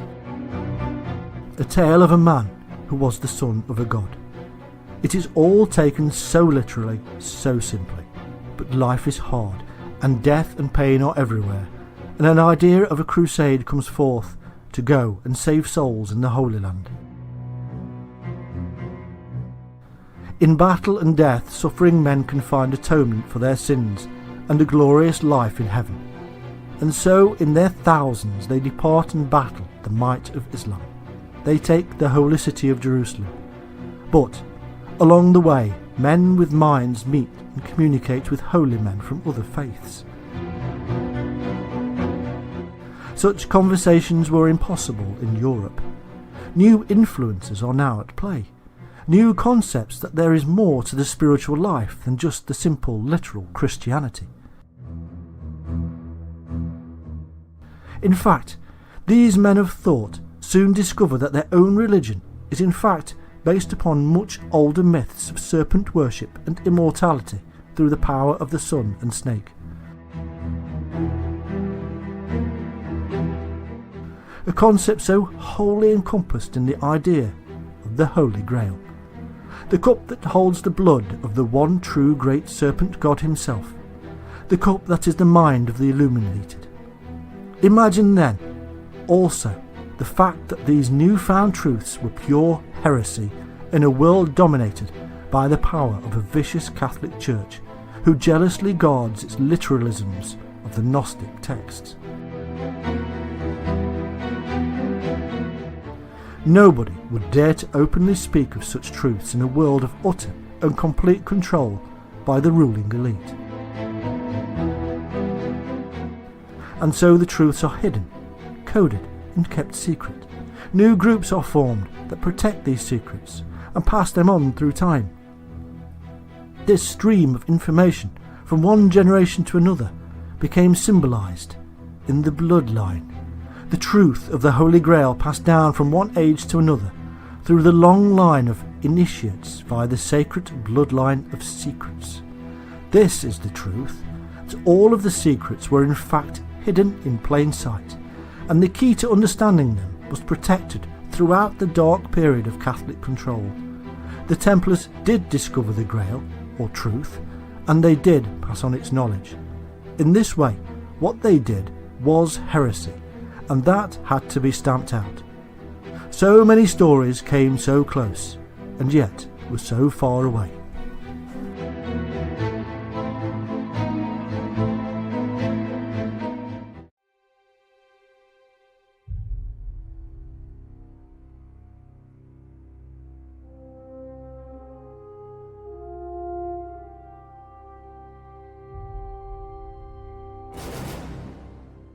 Only a fighter knows what goes through the mind before a fight.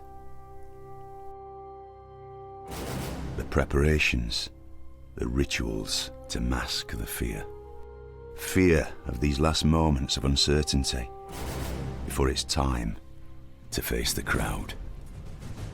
It's the late 1400s in Tudor England, and the fight is on. A knight is born and bred to fight. Today, new research is uncovering the world of the medieval tournament and the fury of the combat on foot. Exploring how the Tudor knight fought for money and renown among his peers. shedding light on a time when war and sport were one and the same, and the honour of a knight depended on his skill with weapons in the ultimate martial art of the Middle Ages. A knight is taking on superhuman ability. The disfigurement and scars were terrible, and obviously a sign of great experience. They are wearing their armours and weapons of war, and they're dying just as in battle.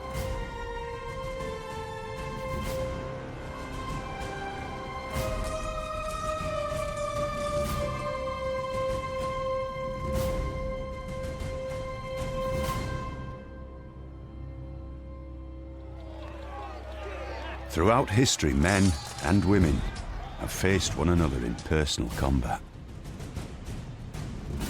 At close quarters, one-on-one, face-to-face. They fought for honour, to settle bitter disputes, for prowess, to prove courage and skill, and for sport, to win glory and respect.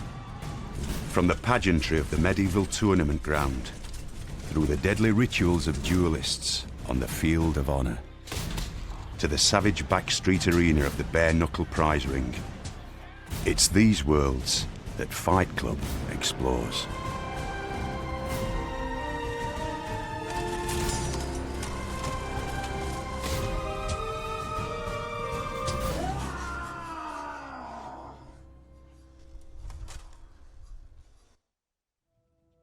The Tudor period in England began with Henry Tudor's bloody victory at Stoke Field in 1487. It brought to a close decades of terrible civil war, known as the Wars of the Roses, and the new king was crowned Henry VII.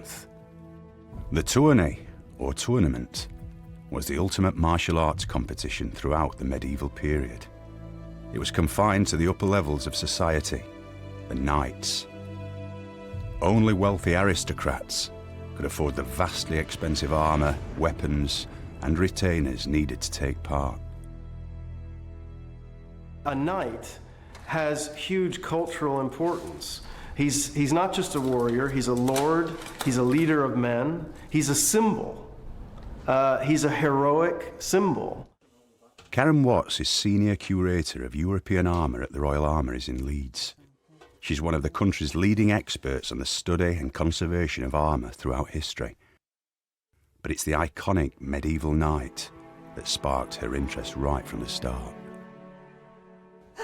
I grew up reading an awful lot of accounts of chivalrous deeds as a child.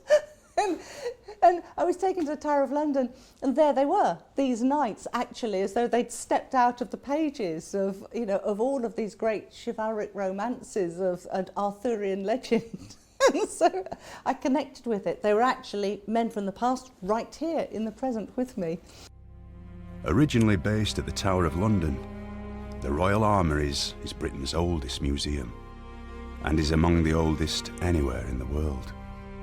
It houses the UK's national collection of arms and armour, one of the largest in existence, with more than 70,000 items.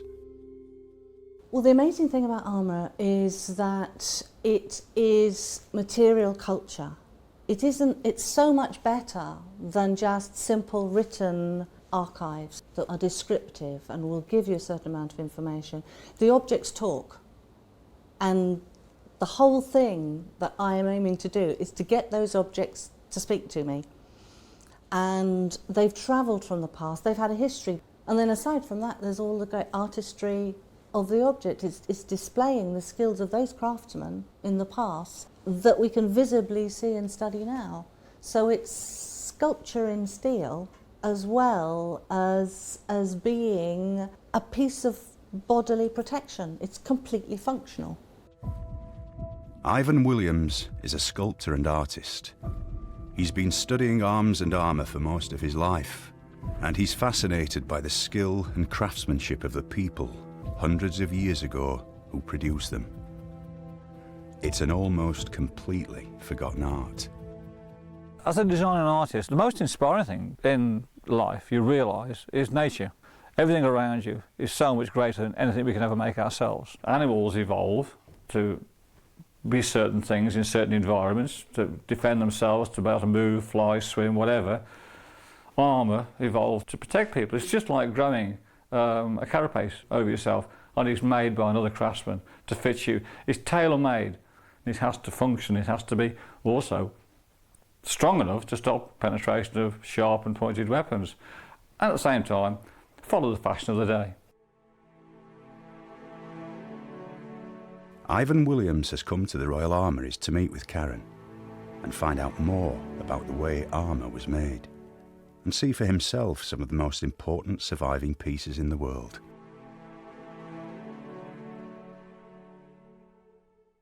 And here we are, in store 1. The Royal Armoury stores houses just some of the vast collection. You have to remember that the Armouries isn't just a royal armoury collection, but it's also an arsenal.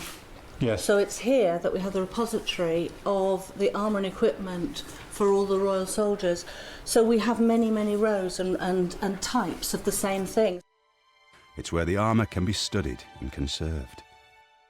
As a sculptor working in stone and metal, whatever, I've just been so fascinated by armour and by its structure and the way it's been made. I want to know more about the making of it. I understand the protective qualities and the deflection, that sort of thing. So it's mobile working art to me. Yeah, absolutely. If you're going to get killed, you've got to get killed in the height of fashion. What does that say to you? It's a piece of armour to protect somebody, but it's a status symbol. It says who you are, where you come from, how much money you've got, you know.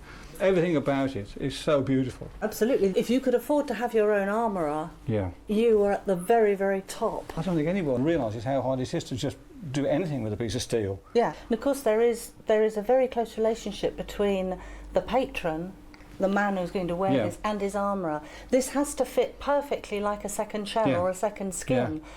But it isn't just him standing like this, wearing it, because that's the trouble we have with these. When I keep putting these on these wooden mannequins, they're all stiff. You get the impression that you're walking like this because you can't move, whereas in fact you can run in a suit of armour, you can leap onto your horse unaided. And all of this has to flex with the whole body. Toby Capwell is the curator of arms and armour at the Wallace Collection in London. He's been immersed in the life of the medieval knight since learning to ride at the age of 11 and competing in his first joust at 19.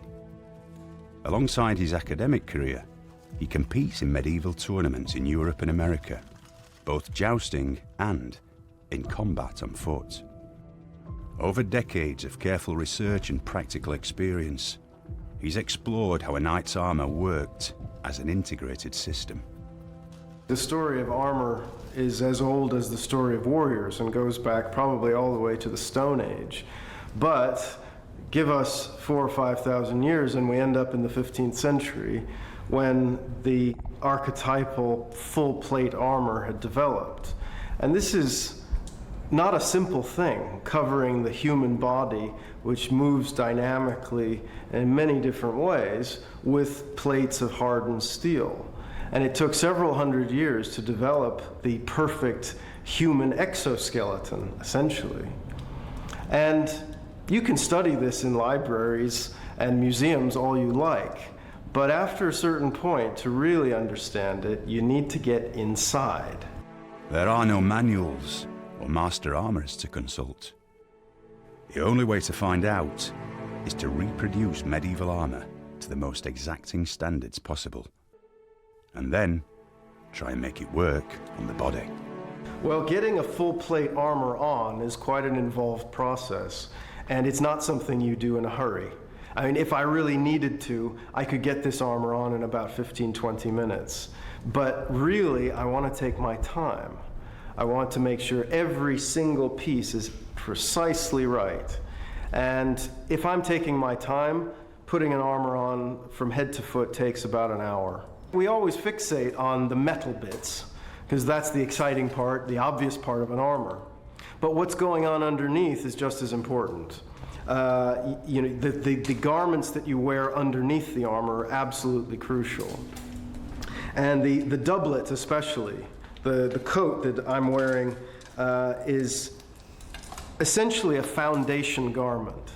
It's very closely fitted, it's got padding in all the right areas, and it also has attachment points for each of the pieces of armor. At the moment, the leg armor is going on, and there are attachment points at the base of the arming doublet to support the upper leg armor. And as you go up, everything has a place. So you haven't got all the individual elements of the armor sliding around all over the place. They click into place, they strap on, they tie on, and are kind of mutually supported. All knights would be aware of the culture of chivalry that surrounds them as a warrior class. And they'd all be aware of what was important, what was thought of as being important. Not only being a virtuoso fighter, but also being elegant, being graceful, having manners, and never, for example, showing that you're in pain. This is fine-tuned stuff. You have to have it tuned just perfectly. You can see here you've got around the knee, there's an articulated joint. And that articulated joint moves perfectly with my articulated joint. And if this plate is either slightly too high or slightly too low, the joint in the armor doesn't match up with the joint in Toby, and it stops working well. I start getting uncomfortable, I start getting upset, it stops working as well as it should, and the whole thing starts to fall apart.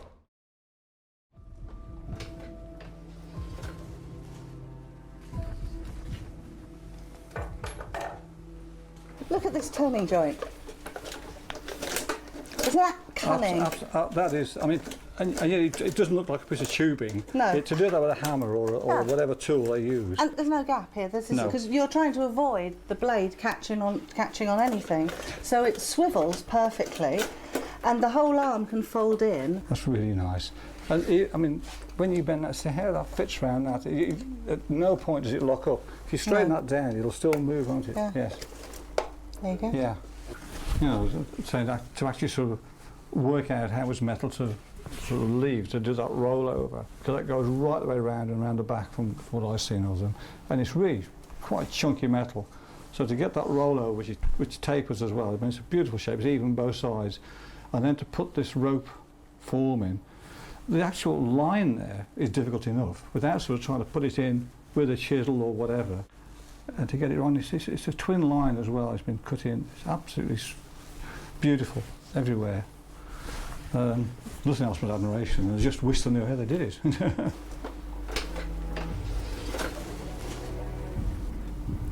The amount of time one spends in the armor depends on what one is doing. If it's a tournament, you might spend only an hour or two in it. At your part of the tournament, you put it on, you fight, you get off again. In a military campaign, you might be in the armor for days. You might and only have a chance perhaps at night to take your part of your body armor off, but if it's a tense situation, you don't know what's happening, you could have to spend days in this equipment. So it needs to fit. If you're spending serious amounts of time in it, any little irritation is going to be magnified exponentially.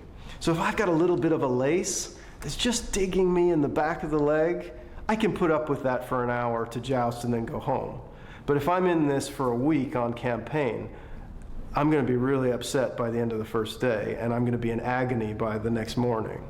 So everything's got to be absolutely perfect. When we realize how carefully fitted the armor has to be in order to work as well as it possibly can, we rapidly realize that the armorer, this master craftsman, this sculptor in steel, is not just a metal worker. He's also a kind of biomechanic. He has to have an incredible subtle understanding of the way the human body works. Because it is a very subtle and complex thing. It's not just as simple as where the shoulders flex and where the elbows bend. There's all kinds of subtle twisting and expanding and contracting of the joints and the muscles that he has to allow for in hardened steel, not the most forgiving of metals. Look at the direction of overlap. Yeah. They're overlapping onto this central metatarsal plate. All those flutes are all in line. Even when it's flexed up, the flutes still slide over perfectly. Gauntlets. Right. Now, I brought this one up because it is actually one of my favourites, although it's 15th century. This is remarkable. Perfect. And I only pick the tip up. Keep going. Keep going. Keep going. Goodness me, that's that curve around there. And it's elegant and delicate as well, isn't it? Yes. As well as being strong and armoured, it's so graceful. The armor is also so complex that I couldn't possibly put it on by myself.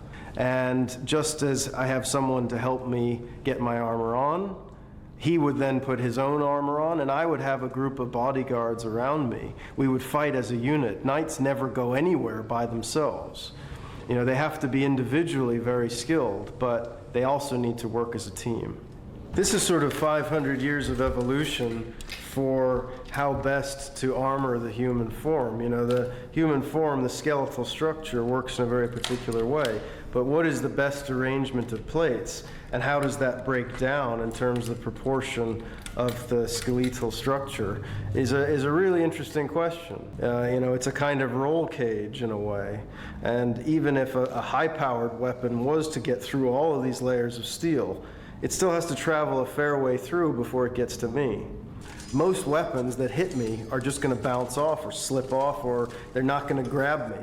And on the rare occasions that they do gain purchase, you know, there's 3 or 4 millimeters of steel they need to go through before they get to me, and they might then encounter a layer of mail, and then several layers of textile, and you know, by then, most of that energy is gone. When you start to put on an armor like this, and you realize what it can do, you very rapidly understand that a knight is taking on superhuman abilities. You know, he can survive terrible physical punishment that would kill an ordinary unprotected human being. And with the power of his horse, he certainly has strength and speed well beyond what an ordinary human has. The armor can be configured for either combat on horseback or combat on foot. So I tend to be a horseman most of the time. So let's go with that first. One of the most important pieces of equipment for a 15th century mounted knight was his so-called lance rest, although it does support the weight of the lance quite effectively. What it's really about is impact. When you lock your lance down onto this arm, it becomes much more secure, and when you hit someone, the force of the impact goes through your center of gravity rather than just through your grip. So with a lance rest, I suddenly can hit someone 3 or 4 times harder than I would be able to if I didn't have one. Fighting on horseback is a very asymmetrical activity. You've got your reins in one hand, and you've got your weapons in the other hand. So, you know, the left and right side of your body are doing very different things. So that leads to inherent asymmetries in an armor heavily weighted towards fighting on horseback. You really need to wear the strongest visor available. And that, of course, takes down your ability to see and to breathe and to communicate. But the protection is really essential. Those are sacrifices I'm quite happy to make when people are hitting me in the head with lances. Armour protects you completely, so why on earth did anybody ever get hurt or killed in battle? Henry II dies at a French tournament because he lifts his visor up to breathe. And of course he doesn't close it properly, and he gets a splinter full of lance shards into his eye and dies horribly 3 days later. Do you think that'll fit me? It might do. Put down. Oh, great. There we go. With a blade, I'm not going to be able to lift any of these plates up because you're fully protected. But you've still got vision holes here, vision slits, so that enables you to see properly. Yeah. And breathing holes on either side. I can't see any of the metal now. I'm not aware of this grid because this grid is so close to my eyes. It's like a fencing mask. It actually accentuates my eyesight. I can see clearer. The other thing I'm surprised at is the peripheral vision. I can see right the way round. If I bring my hands round, I can now see my left hand, my right hand without moving my head inside. That's pretty good. Which is impressive because you would be in battle formation with a team of knights next to you, so you can actually see your fellow knights, but you can also have the breadth of vision to see the knights coming towards you in a tourney or a mock battle, because you can actually encompass everybody coming towards you and then focus in on the one that you're going to charge at with your lance. If I want to fight on foot with the poleaxe or the longsword, I need to wear the armor in a slightly different way. The beautiful thing about an armor like this is that it is really quite adaptable, and it can serve several different fighting functions. I don't need the same level of asymmetry in the equipment that I have on horseback. Fighting on foot is a much more symmetrical activity. I might be fighting with my right hand, I might be fighting with my left hand, I might be switching all the way through the battle, doing different things. So I need more symmetry in the armor. I also need more mobility and less weight on the upper body. I need to be able to jump around. My body is carrying all of this weight. I haven't got a horse to help me. So bringing the weight down, bringing the protection down to a certain extent, but raising the mobility becomes much more important on foot. So we can use the same helmet for foot combat, but to optimize my fighting ability, we're going to put a different visor on that is specially conceived for fighting on foot in particular. So it's giving much better visibility. It's covering the face in quite a different way. I can breathe much better in this helmet because I'm going to be breathing harder jumping around on foot.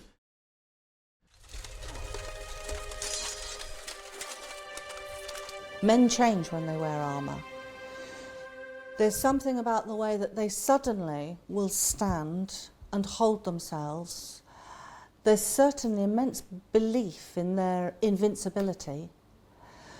You can't be a knight in armour unless you are immensely aggressive and have immense self-confidence, immense physical strength, and the knowledge of how to use that physical strength to its fullest capacity. They will have been trained from the age of 7 onwards in how to wear the armour and move in the armour, because you can do all movements in armour, but you do have to learn how to roll your shoulder round so that you don't lock your shoulder defence inside your breastplate. You have to learn that the breastplate is pressing against your chest, so you need to breathe deep in the diaphragm. You're overheating, so you have to learn how to take a number of controlled breaths all the time. You're in this steel shell that is, on the one hand, protecting you, but on the other hand is constricting you. They have to know how to overcome all that and believe and know precisely how they can move and fight. With the armour working as an efficient system, it's time for the next stage. Torbay has to be able to fight in it. The sword has many advantages. It's a powerful cutting weapon.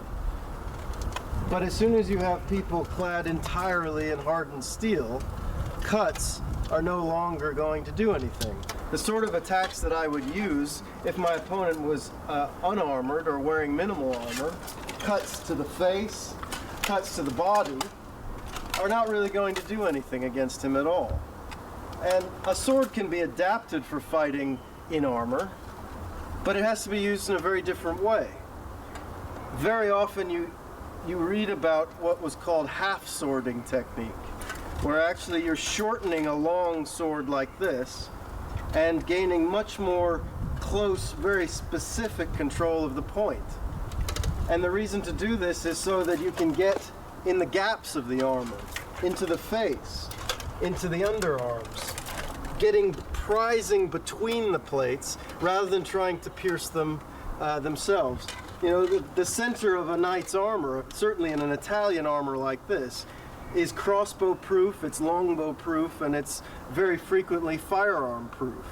So you're not going to get the point of a sword through it. When you're considering the gaps that might present themselves in an opponent's armor, sometimes the armor responds in some quite interesting ways. For example, if I was going to try and get between the plates on Dom's chest and his neck, if I'm trying to go underneath there, I hit the stop rib that's been applied to the breastplate. They're expecting weapons to be sliding up, and they get caught on this applied plate under there. So at the last minute, the armor has saved him from a lethal thrust into his throat. Even if this stop rib were to fail, he's still got a couple layers of mail under there as a last-ditch attempt before I get to him. There were different weapons used in the combat on foot. Swords, sometimes spears or javelins. The most fearsome form of combat in the tournaments involved the poleaxe, or more correctly, the poleaxe. It's important to say something about the word itself. This is poleaxe, P-O-L-L-A-X-E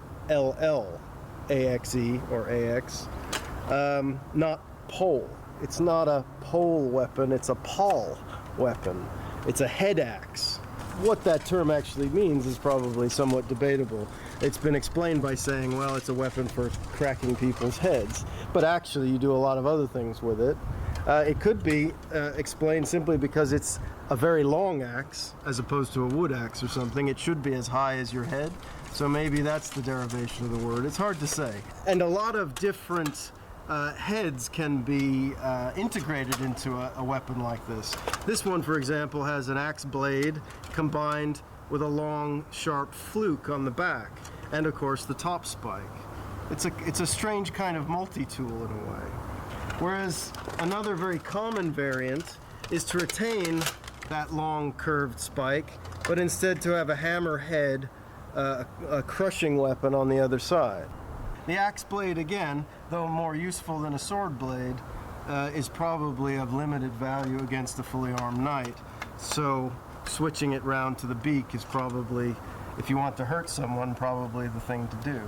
A lot of the best and most effective poleaxe fighting technique spends most of its time with the queue, or the tail of the axe. If I'm blocking a blow, I can then use the leverage of the axe to push my opponent over. If it's a tournament, push him out of the ring. If it's a battle, push him down on the ground. The popularity of tournaments in Britain varied throughout the Middle Ages. In times of famine or plague, they were less common, and during wartime, it sometimes flourished. It often depended on the king. Under the warlike Edward I, Hammer of the Scots, tourney became extremely popular. The tournament was good training for war. These are martial games, and the way that war is fought is with mounted knights on horseback with their lances couched under their arm, passed over their horse's neck, and you pass left side to left side. And it's a team. It became a team sport because war is lines of mounted knights charging against each other. Certain knights would gain in power and dominion through their reputation on the tournament field. William Marshall did that. He was a minor knight who became one of the most powerful men in England because he was successful on the tournament circuit. But right at the beginning, they are wearing their armours and weapons of war, and they're dying just as in battle. So they're banned and prohibited. There's a number of edicts that are led out by kings and popes banning tournaments. However, the French carry on fighting in the same way and having tournaments, and it's noted that they are actually braver in battle and more successful. So at this point, this is where we begin to see that tournaments began to be licensed under Richard I, for example, and rules and regulations are brought in of what equipment that you're going to wear, what weapons you're going to use. Gradually, they bring in more and more rules and more protective clothing, and that is to say protective armour. So they wear their armour for war, and then they start wearing reinforces on top of it to give that extra added protection. Former surgeon Mick Crumplin is an expert on medical techniques throughout history. He's researched the injuries inflicted by different types of historical combat. I would love to have done a post-mortem on a lifetime soldier in medieval times. I think you would probably find a lot of healed broken bones of the arm and wrist and even the hands, and obviously injuries around the head and neck. If you're hit by a blade or anything on the face, there was no accurate suturing, so the disfigurement and scars were terrible, and obviously a sign of great experience. No doubt a spike would go through plate armour. It would, with sufficient force, I'm sure, but a lot of metal protection presumably dented, and you got enormous contusion injuries inside. And in the head that would be a problem, because although you can not have a skull fracture, you can inflict enormous damage on the soft jelly-like brain, because in normal consistency the brain is very soft, and if it gets shaken about and jarred, what we call contre-coup injury, in other words you get hit on one side and the brain rams against the other side of the skull, you get tremendous internal disruption on a microscopic level which impairs function. There are certainly records of people getting broken bones, which I think is the most common, when plates and limbs can be prized apart on arms and legs, which is often the case. Then there are some very severe limb injuries are the most common. The Wound Man is quite remarkable. It's unique in showing the various types of ghastly wounds that can be inflicted on both military and civil people. And it underpins the kind of basic teaching that surgeons had of the kind of wounds they had to treat, because obviously the effects of each type of wound were different on the sufferer. So you had contused wounds, which really means bruising and soft tissue damage, but the tissue surface remaining intact. Then you have lacerated wounds, where, for instance, a cannonball or a shot will pass through your tissues and leave bits hanging around, and it's torn into you. And then you have punctured wounds, which are inflicted by sharp pointed weapons, such as the long sword. And then you have the slashing wound, which inevitably mainly fall around the head and neck. So these are the four types of wounds that we're familiar with in combat. In the early years of the 16th century, tournament fighting was on the wane. Yet the arrival of King Henry VIII in 1509 turned its fortunes around. Physically strong and athletic, Henry was the epitome of the fighting monarch. He trained in the knightly martial arts all his life, and was himself a keen competitor at tournaments. Yet he also knew their usefulness politically, in cementing alliances and displaying prestige and power to would-be rivals in Europe. The era of medieval tourney reached its zenith under Henry VIII. In 1520, he staged the greatest ever known. For a few days, a quiet area of rural northern France was transformed. Incredibly glorious, wonderful, spectacular tournaments were held all the time, and had been from the 14th century through to the 16th century. We have a very interesting and tight diplomatic and political situation. You have got Charles V as Holy Roman Emperor, inheriting directly from his grandfather Maximilian. You have Francis I in France, and you have Henry VIII in England. Now, Henry VIII is married to Catherine of Aragon, who is Charles V's aunt. So he's already made that political link there. But you have these three powers who are looking closely at each other. And Henry is trying to form an alliance with France. So he holds this glorious tournament in carefully constructed neutral ground. So Henry VIII travels to the Pas-de-Calais, which is of course part of England, and stays there. Francis I remains in France. And in their two towns of Ardres and Guines, between them is a neutral area. It's just fields. It's nothing but fields to begin with. Then they start dressing it. So a whole palace is built. It's got glass, it's got statues and sculptures all the way around it. There are wonderful tilt yards are made. A tree of honour is constructed, symbolically and politically entwining the two great trees symbolising England and France, on which were hung the shields for the combats. Such was the opulence of the rich pavilions and banners that it became known as the Field of the Cloth of Gold. It was far more than just a tournament. Henry was determined to impress. The tournament ground itself was the size of a small town.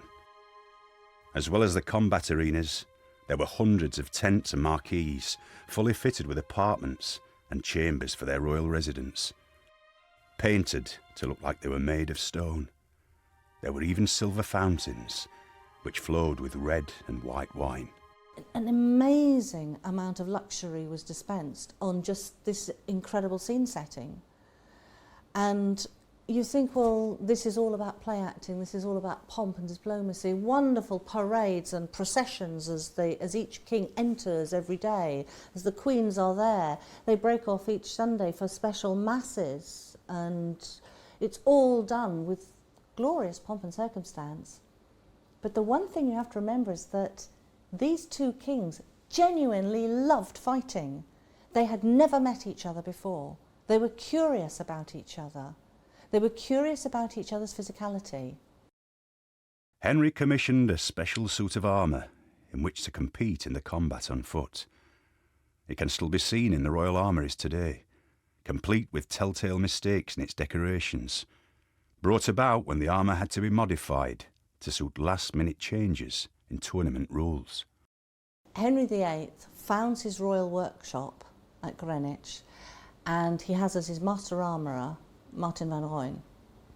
And Martin van Rooyen creates for Henry VIII a magnificent, fully articulating steel armour where every piece locks into every other. If you look at it, the helmet locks into the collar, that locks down into the thighs, that lock down into the feet. The arms are all locked in place. This is an armour that doesn't have any chinks in it. No chinks in this armour whatsoever. It's a glorious fitting armour all the way around him. It's a magnificent feat. 3 months before the tournament, the French changed the rules. Now, they were entitled to do this, and they specified a different weapon. Now, this means that they're now going to use the big two-handed sword. They're not going to use the poleaxe. They don't need this fully articulated armour. This armour is almost ready. It's still black from the hammer, and the last piece is waiting to be put on it, which is the standing neck guard for the shoulder. And today we can just see the holes where it would have been. And they have to go in and they have to cancel it. And Martin van Rooyen has now got 3 months to come up with an armour with a skirt. Well, he couldn't make an armour from scratch in 3 months. So they had to look around for pieces that Henry already had and adapt it. So the great bassinet helmet, one of the most crucial elements, has got Italian armourer's marks on the back. So it has clearly been an Italian piece that the king already had, and it's been placed on him. You know, they've then created fully symmetrical armour, symmetrical arm defences, leg defences, and this big skirt, which they've then decorated hurriedly. They start off very well and they run out of time to do the decoration. They have managed to put a Virgin and Child on one side of the helmet and on the shoulder, and a St George and the Dragon on the other helmet and shoulder, and the collar of the Order of the Garter around the neck. They don't quite finish doing all the decoration at the back, but the front looks fine. And best of all, the garter itself is etched around the knee. So they've imitated that as well. So they have given the king Tudor and English symbolism, and particularly of the famous Order of the Garter, the great order of chivalry. So it is most definitely decorated, and he would have appreciated that it would have been decorated with all the emblems that described himself. Both kings would have fought each other, except that at the Field of Cloth of Gold it was carefully arranged that neither king would fight each other. They would fight knights from each other's court, because they would have gone for it for real. One king would have lost, and there'd been an immense loss of face. But both of them were competing for real, and both of them are paying very close attention to how the other is performing. And on one day, Henry VIII takes part in the archery, because longbow archery is regarded as an admirable skill for a man, not only just a yeoman of England, but also for a king. But for the French it isn't. So Francis I takes little or no part, and Henry VIII does very well. Buoyed by this wonderful élan of success, he then challenges Francis I to a wrestling match, which Francis agrees to instantly. And this shows how much the two of them actually want the combat, despite all of the diplomacy. And you can imagine all the courtiers going, no! So the two kings wrestle, and unfortunately, Henry VIII is quickly thrown by the French king, who is extremely good at this particular sport, and Henry slopes away in some anger. Nobody has ever asked me who won the Field of Cloth of Gold. It was deemed that many individual knights had done extremely well, particularly the kings. I mean, genuinely, those two kings did joust and fight extremely well. There's no doubt about it. It went down in history as the most magnificent tournament ever held. The Great Spectacular marked the beginning of the end of the era of the medieval tourney. Tournaments continued after Henry's reign, even into the early 17th century, yet none was ever as memorable as the glittering Field of the Cloth of Gold. This was because it came at the end of many tournaments that were famed and renowned, starting from the 15th century. In France, in Germany, in Burgundy especially, and in England. And they had each been known for one thing or another thing, and stories were told. And somehow, in everybody's mind, the best ever was the Field of Cloth of Gold. That became the epitome of all tournaments and was recounted and told. And Edward Hall produced a chronicle in which he described everything in lavish, glorious detail, all the costumes, what the horses were, the feathers, the wine, every single detail. And people talked about it and recounted it for not just the few years that passed, but for decades that passed, for this next century that passed. An extraordinary thing is that it still holds sway today. As the era of gunpowder took hold, the role of the armoured knight on the battlefield diminished, and so in turn did the tournament of arms.